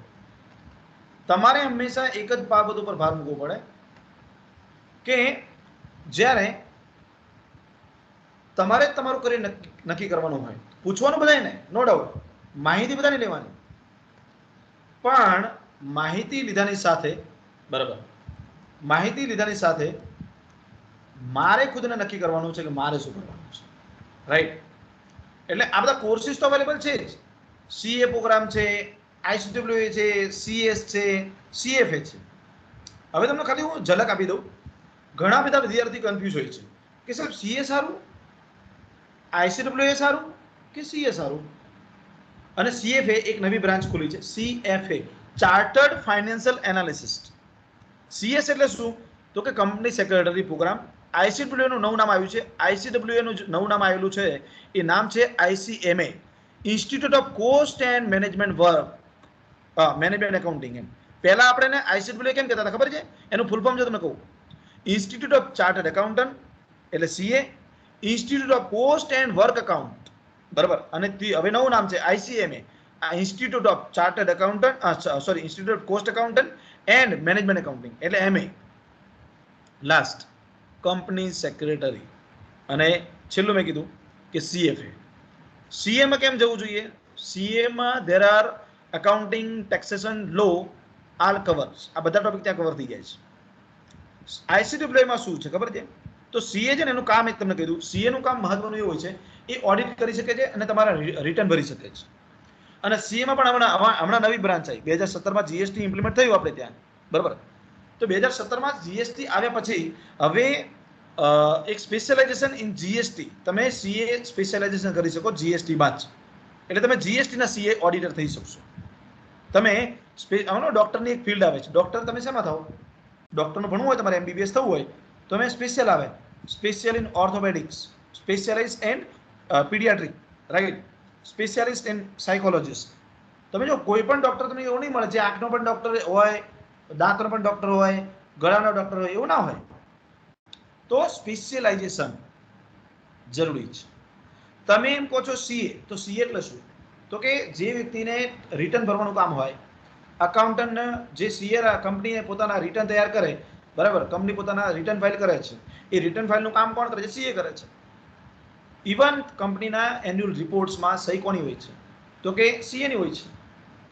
તો એ સીએની જે સિગ્નેચર છે, એ સિગ્નેચર જે છે, બરાબર, એ સિગ્નેચરના અનુસંધાનમાં તમને કહું છું, બરાબર, કે જ્યારે તમે સીએની વાત કરતા હોય તો સીએ અને આઈસીડબ્લ્યુએનો રોલ અલગ અલગ છે. કેમ રોલ અલગ છે? કેમ કે રોલ એટલા માટે અલગ પડે છે એ કેમ કે આઈસીડબ્લ્યુ નું કામ શું છે? કોસ્ટિંગનું કામ છે, બજેટનું કામ છે. બજેટનું કામ એટલે કઈ રીતે બજેટનું કામ? તો કે બજેટનું કામ એટલે એવું કામ છે કે જેમાં હું તમને એક એક્ઝામ્પલ આપું કે આપણે એક બિલ્ડિંગ બનાવવાનું છે, બરાબર. હવે બિલ્ડિંગ બનાવવાનું છે તો બિલ્ડિંગની સાથે તમે એવું વિચારો કે બિલ્ડિંગની સાથે સર પીપીટીની જોડે મારો ચહેરો દેખાય તમને દીપકભાઈ? હા, દેખાય છે. પીપીટી નીચે હું દેખાઉં છું સર જોડે, એની જોડે જ? હા હા હા, દેખાય છે. Okay sir, thank you. તો જે સીએસ ની વાત કરીએ આપણે, પહેલા આપણે કોસ્ટ એકાઉન્ટ ની વાત કરતા હતા કે સીએ નું જે કામ છે એ રિટર્ન ફાઇલથી પૂરું થતું નથી. એ ઓડિટર પણ છે, એ પોતે શેર માર્કેટમાં એડવાઇઝર પણ થઈ શકે, રોકાણનો એડવાઇઝર પણ થઈ શકે છે, રાઈટ. સીએસ ની વાત આખી અલગ જ છે, એ લોયર જ છે આખો. જેમ કોર્પોરેટ લોયર એ કોણ હોય? સીએસ હોય, એ કોર્પોરેટ લોયર હોય. એને કોર્પોરેટના બધા જ કાયદાઓ ખબર હોવા જોઈએ. જે વ્યક્તિ એલએલબી કરે એને 52 થી 53 કાયદા ભણવાના આવે અલગ અલગ, હે ને? પણ એને સ્પેશિયલાઇઝ 8 કે 9 જ કાયદાનું સ્પેશિયલાઇઝેશન જોઈએ કે જેમાં એને માસ્ટરી હોય. તો જ્યારે તમે આઈસીડબ્લ્યુ ની વાત કરતા હોય તો એનું કામ એક જ છે, બજેટ કાઢવું. હું તમને કરું કે આપણે નવી કોલેજ બનાવી છે, નવું કેમ્પસ બનાવવું છે, એ નવા કેમ્પસ બનાવતી વખતે એ કેમ્પસનું બજેટ કેટલું આવશે એ કોણ નક્કી કરી શકે? એ નક્કી કરશે આ આઈસીડબ્લ્યુ વાળો માણસ, બરાબર. તો તમે વિચારો કે જ્યારે તમે આ બધી બાબતોમાં પડો છો તો આપણને ખબર હોવી જોઈએ કે મને ક્યાં ફાવશે. આ બધી બાબતો મને ખબર હોવી જોઈએ કે મને ક્યાં ફાવશે, રાઈટ. તો તમે નક્કી કરો કે તમારે શું કરવાનું છે. તમે નક્કી કરો કે તમારે શું નક્કી કરવાનું છે. સીએ કરવું છે, આઈસીડબ્લ્યુ કરવું છે કે સીએ કરવું છે. અને નવી બ્રાન્ચ મેં કીધી સીએફએ, તમે જોઈ શકો છો. જો સીએફએ, સીએફએ શું છે? સીએફએ એટલે ચાર્ટર્ડ ફાઇનાન્શિયલ એનાલિસિસ્ટ. આ નવો કોર્સ છે જેમાં અનુભવના આધારે જે વ્યક્તિએ પ્રોફેશનલ ડિગ્રી મેળવી હોય અથવા 10 વર્ષથી વધારે અનુભવ હોય માર્કેટમાં, એ વ્યક્તિ સીએફએ કરી શકશે. તમારે ઇન્સ્યોરન્સ, મ્યુચ્યુઅલ ફંડ ક્ષેત્રોમાં રિસ્ક મેનેજમેન્ટ કરવાનું જે કામ છે એ સીએફએ કરે છે. આજે મોટી મોટી કંપનીઓ એ પોતાની અંદર એક સીએફએ રાખે છે. કેમ રાખે છે? કેમ કે એ લોકોને પૈસા તો માર્કેટમાં રોજ દર મહિનાનું બજેટ તો નક્કી હોય જ છે. અમુક નાણાં બચી રહે છે, પડ્યા રહે છે ધંધામાં, એનું રોકાણ કરવાનું હોય તો એ કેવી રીતે ખબર પડશે? તો કે ત્યારે ખબર પડે જ્યારે વ્યક્તિ રોકાણ કરતો હોય ત્યારે. હવે જો સિમ્પલ તમને આઈડિયા આપું કે આ 3 ડિગ્રીમાં આપણે ફિટ બેસીએ છીએ કે નહીં એ આપણે ખબર છે. આ બધી ડિગ્રીમાં લોકો કેમ નથી જતા ખબર છે? Due to lack of English language. તમારી જે લેંગ્વેજનો પાવર છે ને ઇંગ્લિશનો એ ઓછો હોય છે.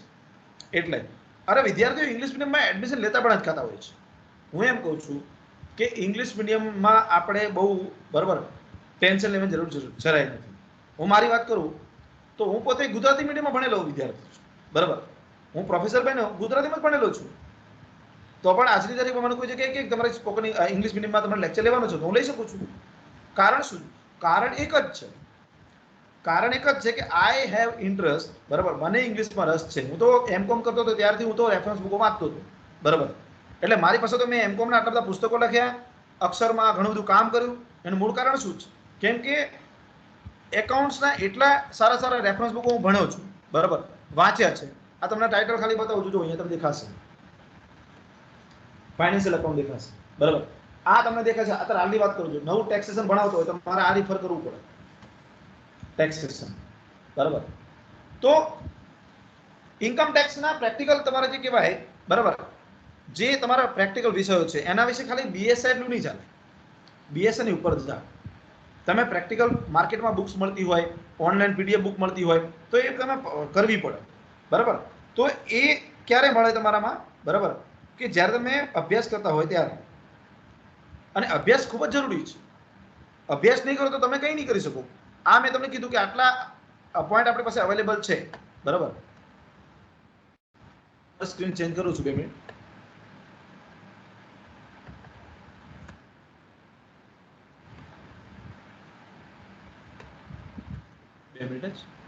આ મોબાઈલ પર થોડું હેંગ થયું લાગે છે.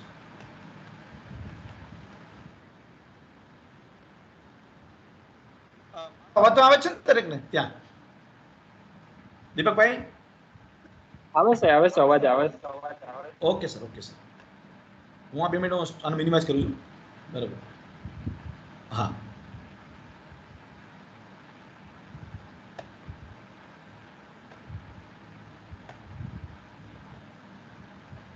હવે જો તમે જોઈ શકશો અહીંયા કે આપણી પાસે આ પોઈન્ટ છે, corporate job, career in auditing, career in accountant, બરાબર.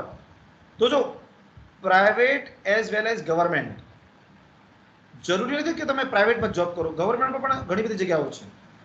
શેની જગ્યાઓ છે? તો અહીં મેં સિમ્પલ વર્ડ લખેલું છે કે at least candidate should have BCom degree in commerce or account or in accounting.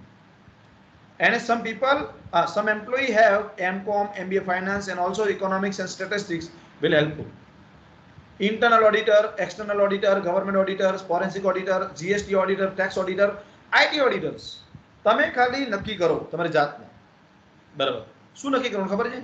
નક્કી એટલું જ કરવાનું છે કે અહીંયા મારું, બરાબર, શું મહત્વનું સાબિત થશે, કે મારા માટે શું બરાબર છે, મારા માટે શું મહત્વનું છે એ તમે ક્યારે નક્કી કરી શકશો? જ્યારે તમે પોતે નક્કી કરતા હોય ત્યારે. તો એક વસ્તુ મગજમાં રાખજો તમે ખાસ, કે જ્યારે તમે નક્કી કરો છો ને કે તમારે શું કરવું છે, હે ને, ત્યારે ખૂબ જ મહત્વનો પોર્શન એ થાય છે કે આ જગ્યાએ જ્યારે હું મારી વાત કરતો હોય તો મને એ બાબતનો ખૂબ જ અફસોસ હોય કે મેં ઇંગ્લિશ મીડિયમ નથી લીધું, મેં ઇંગ્લિશ મીડિયમ નથી લીધું એટલે હું સારા કરિયરમાં ન જઈ શકું. એવો કોઈ અફસોસ કરવાની જરૂર નથી. કેમ? તો કે માર્કેટમાં ઘણું બધું અવેલેબલ છે કે જે તમારા કામનું પણ હશે. એટલે મેં તમને કીધું ને અહીંયા કે મેં તમને જે એક્ઝામ્પલ આપ્યું અત્યારે એ આ છે કે જ્યારે તમે પોતે નક્કી કરો છો કે મારે પ્રાઇવેટમાં જવું છે કે ગવર્મેન્ટમાં, તો એ પોતાને નક્કી કરવાનું છે. અને પોતે નક્કી કરશો ને ત્યારે તમને ખબર પડશે કે મારા માટે બેસ્ટ શું છે, બરાબર. એટલે હું કે તમને હું કે દીપકભાઈ કહેવા આવવાના નથી કે તમારે ક્યાં જવું, પણ જો આ બધી ટ્રેનિંગ ક્યાં મળે છે તો કે જો ટોપ કોર્પોરેટ ફર્મ્સ જે વ્યક્તિને આ ચાર ફર્મમાં નોકરી મળે એનું કરિયર બેસ્ટ હોય. સીએ કરેલું હોય સીએ, અને તો પણ એ વ્યક્તિ જો આ ચાર કંપનીની અંદર જો પસંદ ન થાય તો એનું સીએ કરેલું ન કામ. બીજી ઘણી બધી માર્કેટમાં કંપની મળશે, પણ એને બેસ્ટમાં બેસ્ટ ચાર કોર્પોરેટ ફર્મ છે કે જેમાં ઓડિટર સારા હોય છે. કેપીએમજી, બરાબર, અર્નેસ્ટ એન્ડ યંગ, બરાબર, Price Water House and Coopers and Deloitte. આ ચાર મોટામાં મોટી ઓલી છે એજન્સી છે કે જે પોતે એક સરસ આ કામ કરે છે. પછી જો વાત કરીએ આપણે 2 મિનિટ જ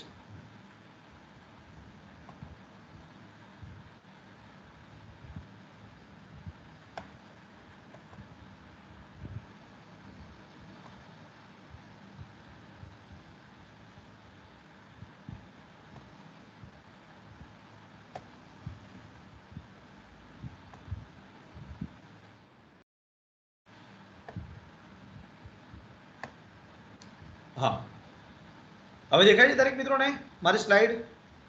તમે નોર્મલ જોતા હશો, ગવર્મેન્ટ જોબ માટે જાહેરાત આવતી હોય છે, તમે જોતા હશો, તમને ખબર જ હશે. બરાબર, શું ખબર હશે? આ જ વસ્તુ કે જ્યારે તમે ગૌણ ભરતી આવે પછી જીએસએસબી, બરાબર, એ પણ ગૌણ સેવાનો ભાગ જ છે. ગુજરાત પબ્લિક સર્વિસ કમિશન, આની જાહેરાત આવે. બીએસએનએલમાં અકાઉન્ટ ઓફિસરની જાહેરાત આવે, બરાબર. અને પાછળ મેં લખેલું છે કે ગાંધીનગર મ્યુનિસિપાલિટી કોર્પોરેશન એટલે કે જીએમસી, એવી રીતે અમદાવાદની વાત કરો તો એએમસી, રાઈટ, ભાવનગરની વાત કરો તો બીએમસી, અલગ અલગ મ્યુનિસિપાલિટી કોર્પોરેશનમાં જાહેરાત આવતી હોય છે. આ જાહેરાતોમાં શું હોય છે ખબર છે? કંઈ જ હોતું નથી. ખાલી તમે બીકોમ કરેલું હોય ને એનો અભ્યાસક્રમ તમે જો જોડે બીએસઆર રાખો હોય ને, ખાલી બીએસઆર, વધારે કહેતો નથી, ધ્યાન રાખજો. તમે જે ભણો છો ને એની જ વાત કરું છું. અભ્યાસક્રમ જે તમારો છે, ઓડિટિંગ ભણતા હોય, ટેક્સેશન ભણતા હોય, ફાઇનાન્શિયલ મેનેજમેન્ટ ભણતા હોય, આઈએફએસ ભણતા હોય, કેટલા બધા વિષય સારા છે. આ બધા વિષયનો સિલેબસ ત્યાં મૂકેલો છે. 90% સિલેબસ આ પૂછાય છે અને 10% સિલેબસ બીજો પૂછાય છે. 150 પ્રશ્નો પૂછાય, એમાંથી 60 પ્રશ્નો જે કે ના હોય, 90 પ્રશ્નો આપણા અભ્યાસક્રમમાં હોય છે. તો પણ આપણે આ પરીક્ષામાં પાસ થઈ શકતા નથી. હું તમને મારું ઉદાહરણ આપું કે મેં તો પહેલેથી નક્કી કરેલું, નેટ સ્લેટ પાસ કરી, જીપીએસસી પાસ કરી, યટ સ્ટીલ છતાં પણ મેં બીએસએનએલ નું ગયા વર્ષે એક પરીક્ષા આપી હતી. એમાં ગુજરાતમાં 4થો નંબર હતો. બીએસએનએલ કંપનીમાં આજે પોસ્ટમાં લખી છે ને, બીએસએનએલ જેઈઓ, રાઈટ, એમાં મેં ગુજરાતમાં 4થો નંબર પાસ કર્યો. મેં ક્યારે વાંચવા બેઠો નથી. તમને એવું લાગે કે સાહેબ મેં પરીક્ષાના આટલા દિવસે એક વખત મેં નજર મારી લીધી. એનું કારણ કેમ ખબર છે? કારણ કે આપણે મારો એક પહેલેથી એક નિયમ છે કે બીકોમમાં ભણાવો કે બીએમાં ભણાવો કે બીએસસીમાં ભણાવો કે એમકોમમાં ભણાવો, ગમે ત્યાં ભણાવો, એને ડિટેલમાં ભણાવો. કે હું ડિટેલમાં ભણાવીશ જ્યારે પહેલી વખત ભણાવું છું ને, એટલે એ વખતે મારો કન્સેપ્ટ ક્લિયર થઈ જાય છે. એટલે મારો કન્સેપ્ટ ક્લિયર થઈ જાય એટલે મારે વાંચવાની જરૂર નથી. તમે એક અનુભવ તમને આપું. આ બધા મિત્રો આપ બેઠા છો મારી સામે, અને 5 તારીખે આપણે ટીચર ડે ની હમણાં જાહેરાત મેં સાંભળી આપણી કોલેજમાં, જે જાહેરાત થઈ કે ભાઈ જે મિત્રોને બરાબર શિક્ષક દિનના નિમિત્તે ભાગ લેવો હોય એ લોકો પોતાનું નામ નોંધાવી દે. પણ શિક્ષક દિન નિમિત્તે જ કેમ, અઠવાડિયામાં એક દિવસ આપણે ક્લાસમાં કેમ ના ભણાઈ શકીએ? આપણે સાહેબને કહીએ ને કે સર એક કામ કરો, અમને એક ટોપિક ભણવા આપો ને, અમે ભણાઈશું. ફાઇનાન્શિયલ, જેમ કે બોમ્બના લેક્ચર લેવાનો સમય સાહેબને ટાઈમ ના મળતો હોય, અકાઉન્ટ્સમાં સિલેબસ એ લોકો વધારે હોય, સ્ટેટનો બેસમ વધારે હોય, અને ચેપ્ટર પૂરા થતા ના હોય, આપણો કોમર્સનો સિલેબસ એટલો છે, તો વિદ્યાર્થી એ રીતે પોતે એક ઇન્સ્ટિટ્યૂટ લે, સર એક કામ કરી ચેપ્ટર છે ને બે ચેપ્ટર બે ટોપિક અમે ભણાઈશું. કોઈ બે વિદ્યાર્થી તૈયાર થાય, ભણાવે અને ક્લાસમાં પ્રેઝન્ટેશન કરે, એમાં ડેવલપ થતી જાય. અને કેવી મજા આવે ખબર છે? આપણો જ મિત્ર આપણને ભણાવતો હોય, એનામાંથી આપણને પણ એક અંદરથી ઈચ્છા થાય કે સર એક કામ કરો, બીજું યુનિટ આવશે ને એમાં હું ભણીશ. કેવી મજા આવે? દરેક વિદ્યાર્થી આવા 4-5 યુનિટ જો વિદ્યાર્થી ભણાવવા આવે, બરાબર, અને આપણો જ મિત્ર એ આટલું સરસ ભણાવતો હોય કે આપણને ખબર ના હોય જ્યાં સુધી ન ભણાવે ત્યારે. અને એમાંથી અમારે પણ શીખવાનું હોય કે આપણા કરતા વિદ્યાર્થી આટલું સરસ ભણાવતો હોય તો મારે તો કેટલી તૈયારી કરવી પડે, રાઈટ? તો આ પોઈન્ટ છે. એટલે ગવર્મેન્ટની જાહેરાતની તમે તૈયારી તમે જે કરતા હોય તો સરકારી જાહેરાતો આવતી હોય જ છે. BSNL દર વર્ષે જાહેરાત બહાર પાડે છે, ગૌણ સેવામાં દર વર્ષે જાહેરાત આવે છે, GPSCમાં દર વર્ષે જાહેરાત આવે છે. તો એ જાહેરાતનું મૂળ કારણ શું? કે જાહેરાત આવે છે તો જાહેરાતના બદલે આપણે એમાં થોડું સક્ષમ થઈ જવાનું છે, આપણે ભણવું પડે. તો હવે આપણે વાત કરી ફાઇનાન્સ. આજે આપણું ક્લાસરૂમ બદલાઈ ગયો છે, બરાબર? હું તમને એટલા માટે આ બધી બાબતો કહી રહ્યો છું. તમને એવું લાગતું હોય કે સાહેબ ઓનલાઈન ભણી ભણી થાક્યા. શું કામ થાક્યા ભાઈ? તમે ઓનલાઈન વેબ સિરીઝ જોતા હોય, ઓનલાઈન મૂવી જોતા હોય ત્યારે થાકતા નથી. ઓનલાઈન ભણતા ભણતા કેમ થાકો છો? કેમ? કેમ કે તમને રસ પડતો નથી, ભણવામાં રસ પડતો નથી, રાઈટ?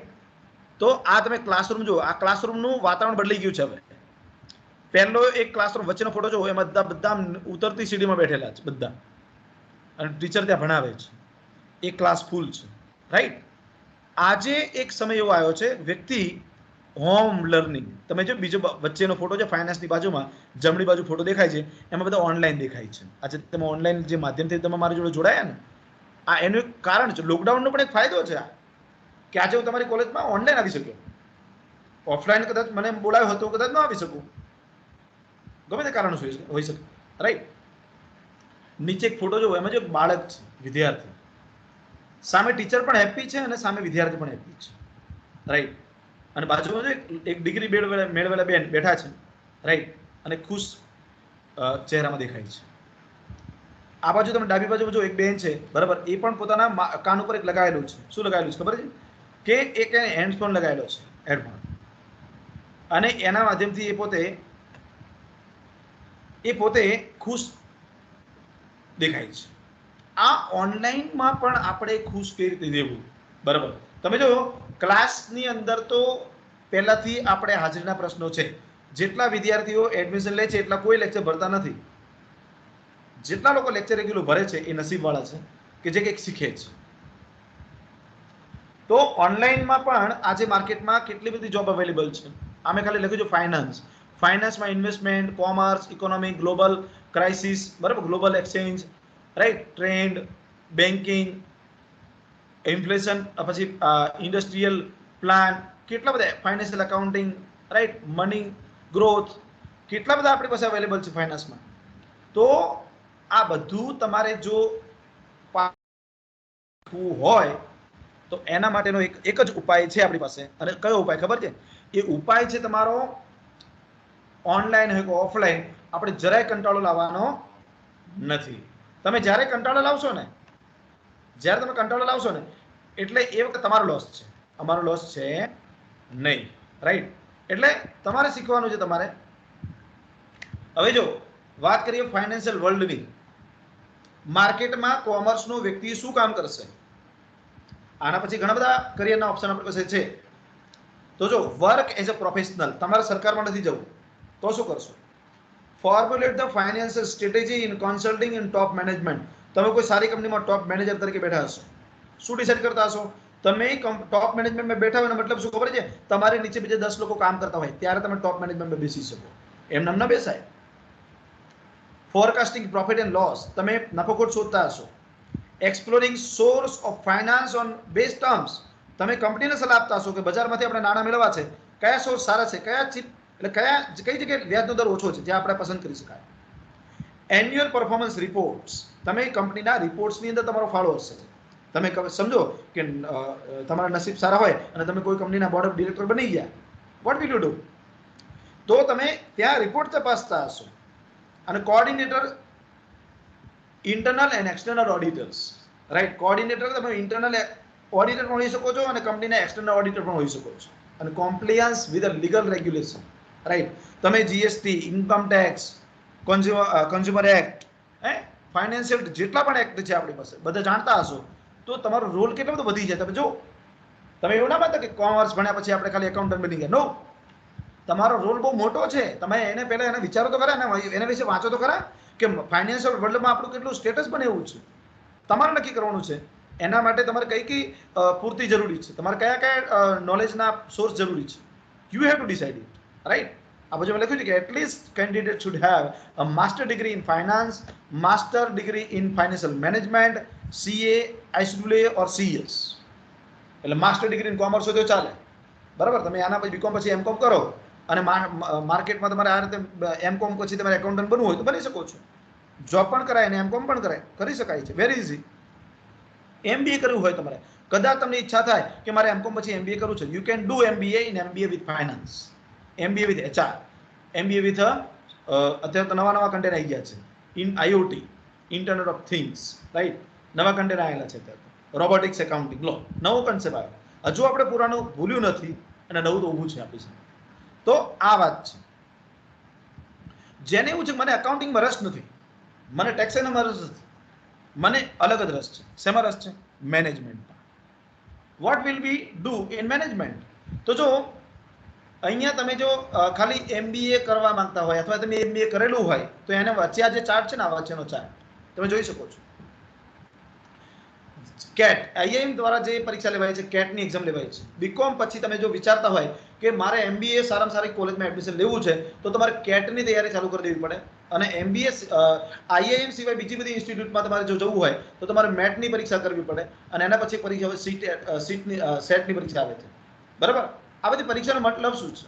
કોમન એપ્ટિટ્યુડ ટેસ્ટ, બરાબર, મેનેજમેન્ટ એપ્ટિટ્યુડ ટેસ્ટ, બરાબર, કોમન એન્ટ્રન્સ ટેસ્ટ, આ બધા ટેસ્ટના ફૂલ ફોર્મ છે. એમાં શું આવે? એ ટેસ્ટમાં આવે શું? કોમર્સનું કંઈ ના આવે. મેં લખેલું જો quantitative એટીટ્યુડ્સ, ability એટીટ્યુડ્સ, analytical logical reasoning, English, comprehensive general business scenario, અને અત્યારનો નવો concept data interpretation, data analytics, right. તમે જો આ બાજુ આ જમણી ડાબી બાજુ તમે જોઈ શકો છો સ્પેશિયલાઇઝેશન લખ્યું છે ને, એમાં છેલ્લેથી બીજું વાંચો, છેલ્લેથી 3 point: data analytics, business analytics અને ફિનટેક્સ, ફાઇનાન્શિયલ ટેકનોલોજી. આ 3 નવા એરિયા છે, રાઈટ. જનરલી જે એરિયા છે જે ચાલે છે વર્ષોથી, એ ફાઇનાન્સ પણ ચાલે છે, માર્કેટિંગ ચાલે છે, એચઆર ચાલે છે, અને ઇન્ફોર્મેશન ટેકનોલોજી નવો એરિયા છે આખો. પછી ઓપરેશન એન્ડ લોજિસ્ટિક ડિપાર્ટમેન્ટ એ પણ નવો છે. એગ્રી બિઝનેસ, અહીંયા હું અટકીશ તમારા માટે. તમને એવું વિચાર આવે કે સર હું તો વાંકાલમાં રહું છું અથવા હું કોઈ નાના કચ્છની અંદર રહું છું, હું તો ગામડામાં રહું છું, રાઈટ. હું તો ગામડામાં રહું છું સર, અને અહીંયા તો કોઈ કંપની જીઆઈડીસી છે નહીં, તો શું કરીશ? કોઈ ટેન્શન નહીં લેવાનું. આજની તારીખમાં ઘણી બધી ખાતર બનાવતી કંપનીઓ, જેને આપણે એગ્રી બિઝનેસ કહીએ, એ લોકોને પણ સારા સારા કેન્ડિડેટ જોઈએ છીએ જેની પાસે સારી સ્કિલ હોય, સારી પ્રોડક્ટ સમજાવવા માટેની એની પાસે સ્કિલ હોય, એવા લોકો જોઈએ છીએ. તો એ સ્કિલને ડેવલપ કરવા માટે તમારે એમબીએ વિથ એગ્રી બિઝનેસ કરો તો તમે તમારી જ્યાં તમે રહો છો ને ત્યાં લોકલ એરિયામાં તમે સારી જોબ મેળવી શકશો.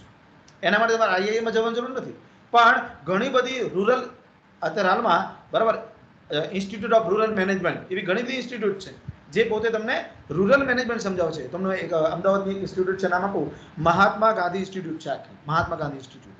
એમાં ચાલે છે કોર્સિસ, સારામાં સારા કોર્સિસ ચાલે છે રૂરલ મેનેજમેન્ટ ઉપર.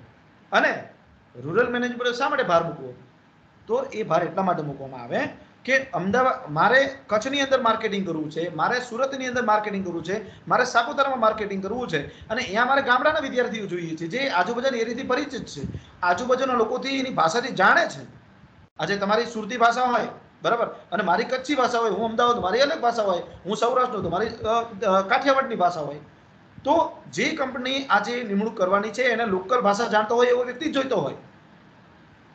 તો એવા વ્યક્તિની પસંદગી ક્યારે થાય? જ્યારે તમે પર્ટિક્યુલર કોઈ એગ્રી બિઝનેસનો રૂરલ ડેવલપમેન્ટનો કોર્સ કર્યો હોય, તો જ ખબર પડશે ને કે તમે કયા એરિયામાંથી તમે ભણેલા છો, રાઈટ. તો આ જરૂરી છે, આ જરૂરી છે. અને જરૂરી એટલા માટે છે કે તમે કોવિડ-19ની વાત કરો, કોવિડ-19, આ કોવિડ-19 આવ્યા પછી સરકારનું એક જ પ્રાધાન્ય છે, સરકાર હવે ટુરિઝમ 1500 કરોડનું ટર્નઓવર કરવાનું માંગે છે સરકાર. કેટલું? ટુરિઝમ સેક્ટરનો એક આંકડો છે કે ટુરિઝમ સેક્ટરની અંદર ગવર્મેન્ટનો જે આંકડો છે એ આ આંકડો છે, 1500 કરોડનું ટર્નઓવર કરવા માંગે છે સરકાર, કે એટલી આવક મેળવવાની વિચારે છે. તો એના માટે ટુરિઝમ અને ટ્રાવેલ જે બિઝનેસ છે એને ડેવલપ કરવો હોય તો એના માટે શું થાય?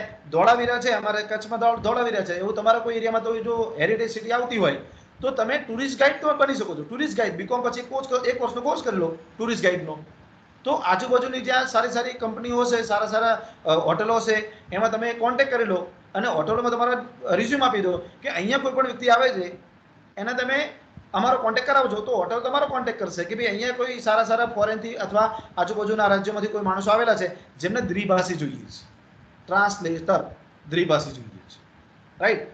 તો ટ્રાન્સલેટર જોઈતા હોય અને એ લોકો તમારો કોન્ટેક્ટ કરશે અને તમે પછી એના ચાર્જ કરવાનો, એક દિવસનો 500 રૂપિયા 1000 રૂપિયા તમારો ચાર્જ હોય એ તમે ડિસાઇડ કરી શકો છો, યુ કેન ડિસાઇડ.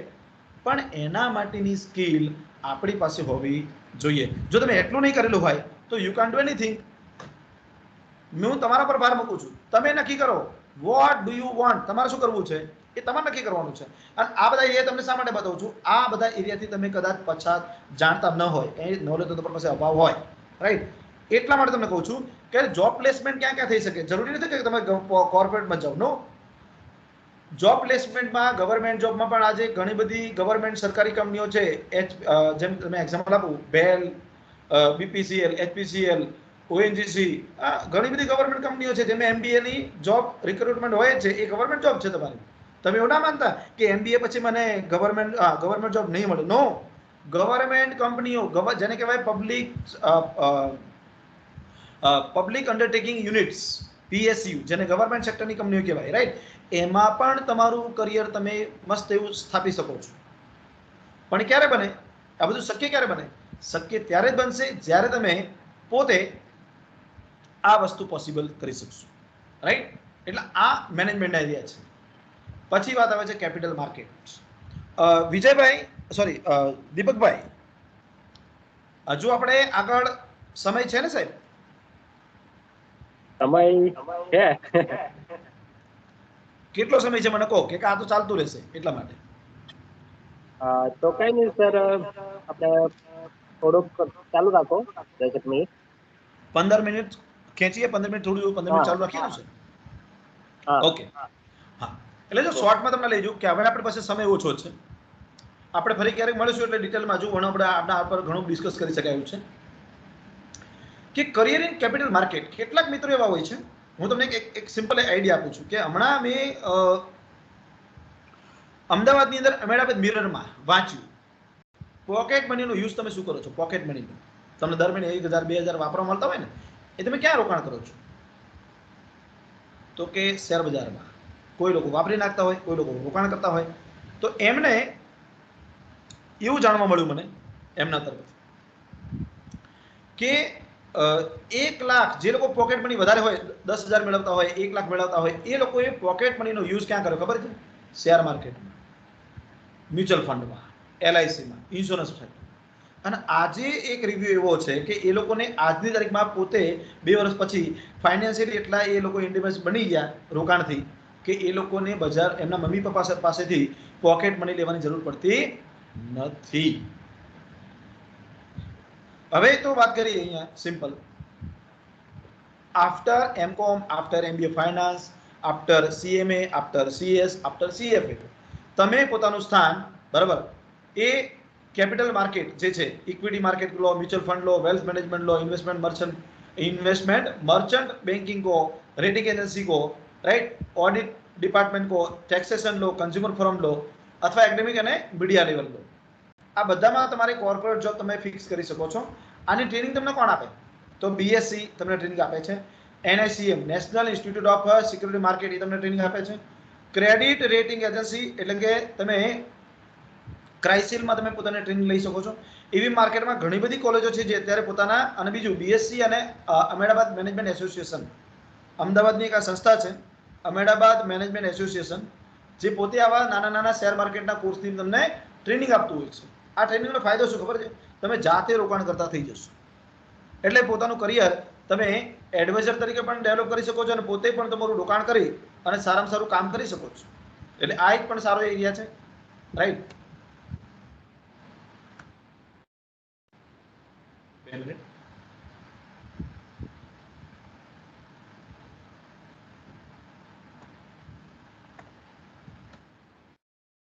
ઓકે, હવે તમારા માટે નવું છે પણ બહુ જોરદાર છે.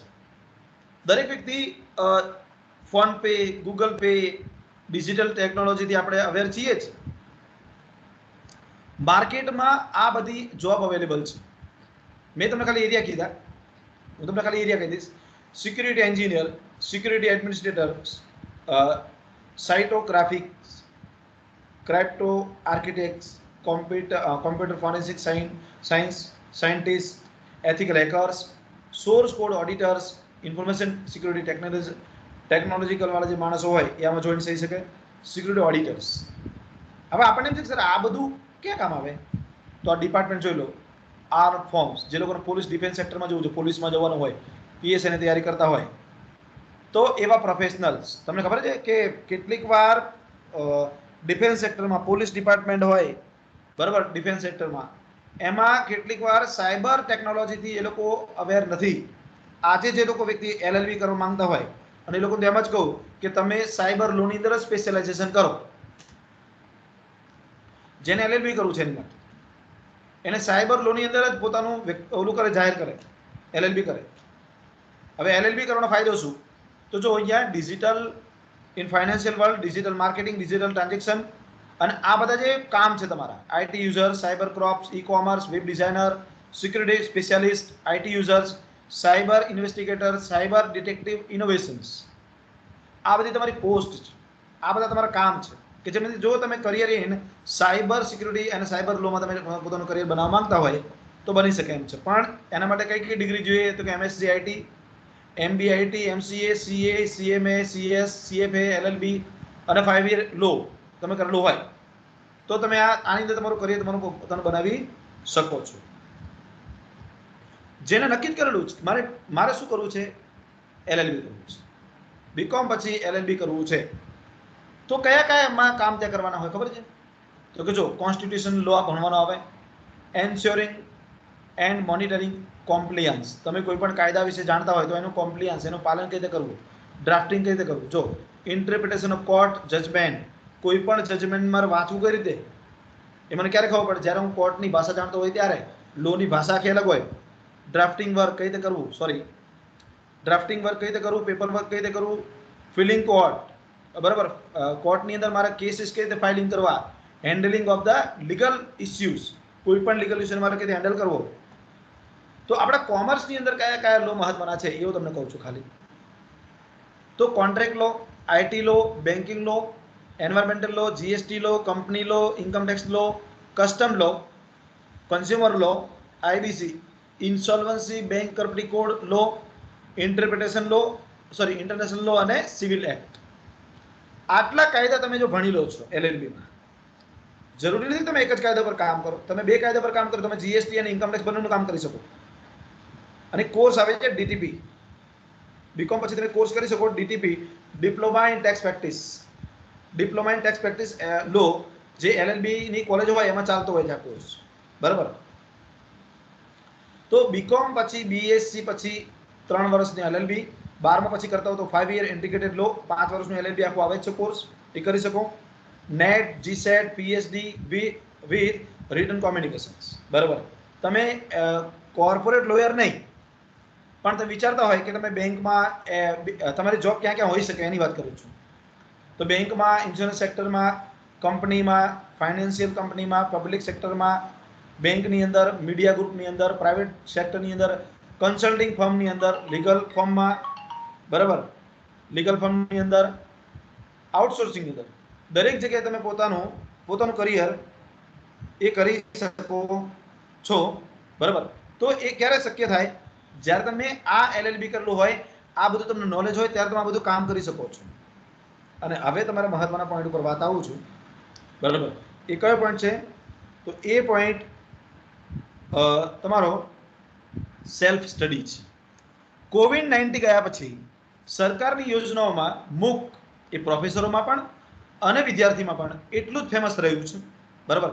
હું તમને એક સર્વે બતાવું, સર્વે 2 મિનિટ જ.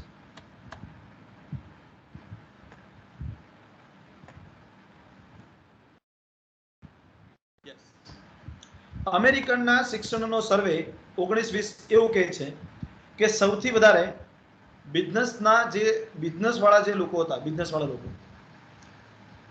30% લોકો એવા છે જે લોકોએ પીજી કરેલું છે, બરાબર. આ જે કલર છે નીચે દેખાય છે કલર, જો ડાર્ક કલર જે લાઇટ કલર દેખાય છે એ ગ્રેજ્યુએટ છે, એટલે નીચેનો કલર છે એ તમારો ગ્રેજ્યુએટ થયા હોય એવા લોકોનો છે, અને ઉપરનો જે કલર છે એ અંડર ગ્રેજ્યુએટ. તો અંડર ગ્રેજ્યુએટમાં જે લોકોએ ઓનલાઈન શિક્ષણ લીધું છે એવા લોકોની વાત છે. તો બિઝનેસમાં કોમ્પ્યુટર આઈટીમાં તમે ટકાવારી જુઓ, બરાબર, તો સૌથી વધારે જે ટકાવારી છે બિઝનેસ વાળા લોકોની છે, કે જે લોકોએ ઘરે બેઠા ઓનલાઈન એજ્યુકેશન લીધું છે. આ અમેરિકાનો સર્વે છે, બરાબર. તો આપણે ત્યાં પણ તમે સર્ચ મારજો તમને મળશે. મેં તમને આ એટલા માટે આપ્યો ટકાવારી કે વધારે ટકાવારી ત્યાં ઓનલાઈન એજ્યુકેશનથી જ બધું ચાલે છે, અને આપણને તો ઓનલાઈન એજ્યુકેશનથી કંટાળો આવે છે, તો એવું ના હોવું જોઈએ. આ જે સ્વયંની વાત કરું છું, સ્વયંમુખ, આપણે એકાદો લેક્ચર આના પછી ગમે ત્યારે ટાઈમ મળે ત્યારે આપણે એવો લઈશું કે વિદ્યાર્થીઓ ઓનલાઈન ઘરે બેઠા કયા કયા કોર્સિસ ક્યાંથી કરી શકે એમ છે, બરાબર. તો એના માટે આપણે લઈશું. પણ ઈ પાઠશાલા છે ને એ એવું એક માધ્યમ છે કે ઓનલાઈન ઢગલાબંધ, એટલે કહેવાય ને કે મારે 1000માં કેવું હોય ને 70,000 થી વધારે, બરાબર, 1 લાખથી વધારે પીડીએફ ફાઇલ મટીરિયલ ત્યાં પડ્યું છે. મૂકના આધારે તમે ઘણા બધા કોર્સિસ કરી શકશો. એટલે સેલ્ફ સ્ટડી તમે પોતાનો જાતે અભ્યાસ કરી શકશો. તો તમે પોતાના પ્રાધ્યાપકને પૂછજો કે સર મૂકના આધારે મારે કોઈ કોર્સ કરવો હોય તો તમને માર્ગદર્શન આપશે. અત્યારે પ્રોફેસર સમય નથી એટલે હું એટલું સ્કીપ કરું છું, બરાબર. હવે વિદ્યાર્થી કાળમાં તમારે વાંચવા લાયક પુસ્તકો કયા કયા છે?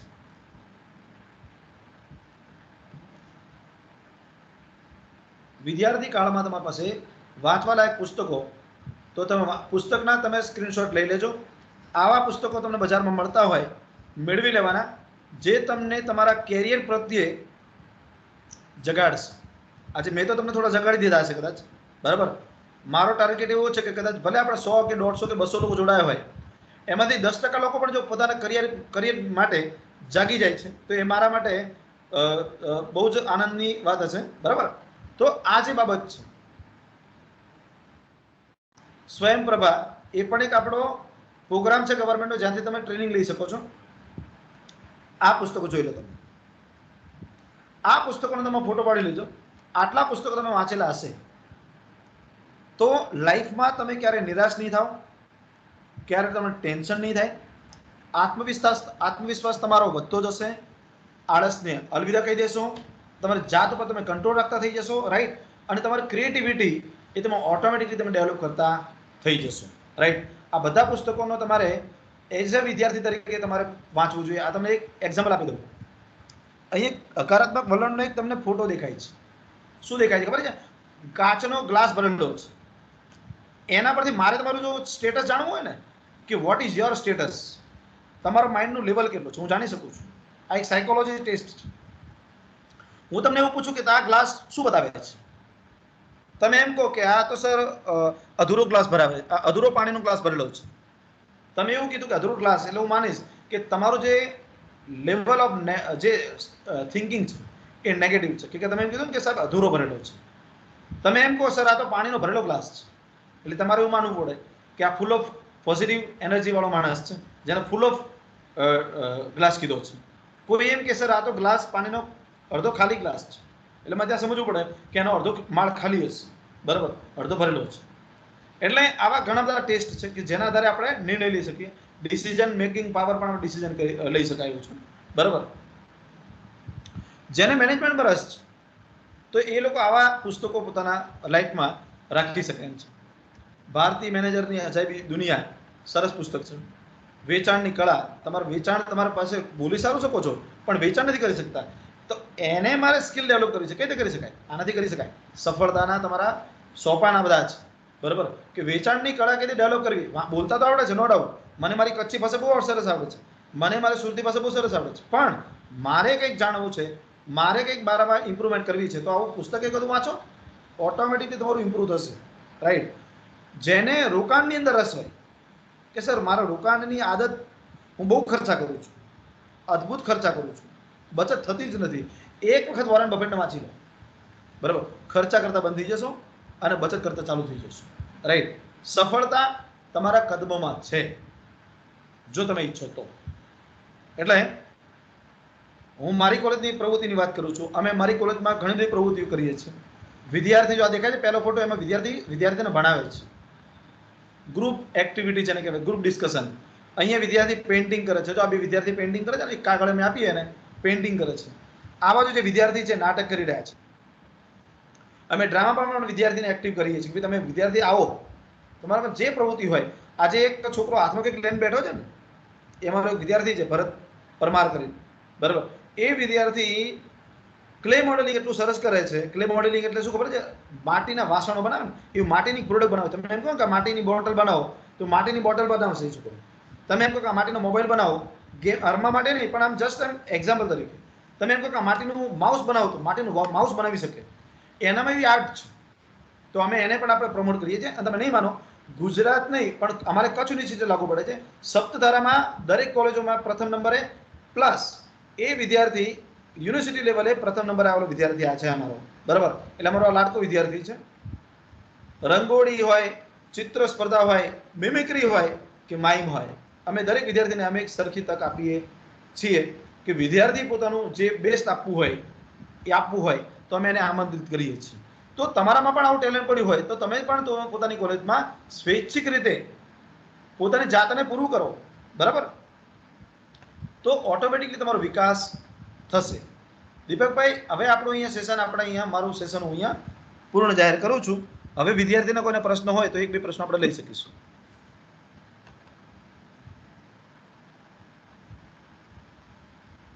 બધાને અનમ્યુટ કરું છું. જે વિદ્યાર્થીઓને કોઈ પ્રશ્ન હશે એ આપણા સાહેબને પૂછી શકે.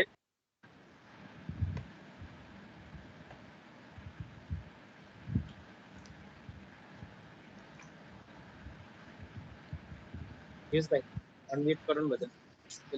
હાથ રેસ કરો. હા, બધાને અનમ્યુટ કરી નાખો એટલે પ્રશ્ન પૂછી શકશે.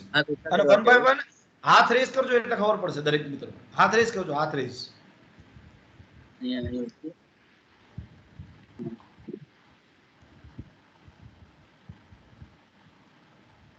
અને દીપકભાઈ, પ્રશ્નો જે લઈએ છીએ આપણે, બરાબર, તો કદાચ રેકોર્ડિંગ સ્ટોપ કરી નાખો એટલે શું થાય, બીજા કોઈ અંદર ડિસ્ટર્બન્સ ના આવે, વિડીયો સરસ બનશે. હા હા.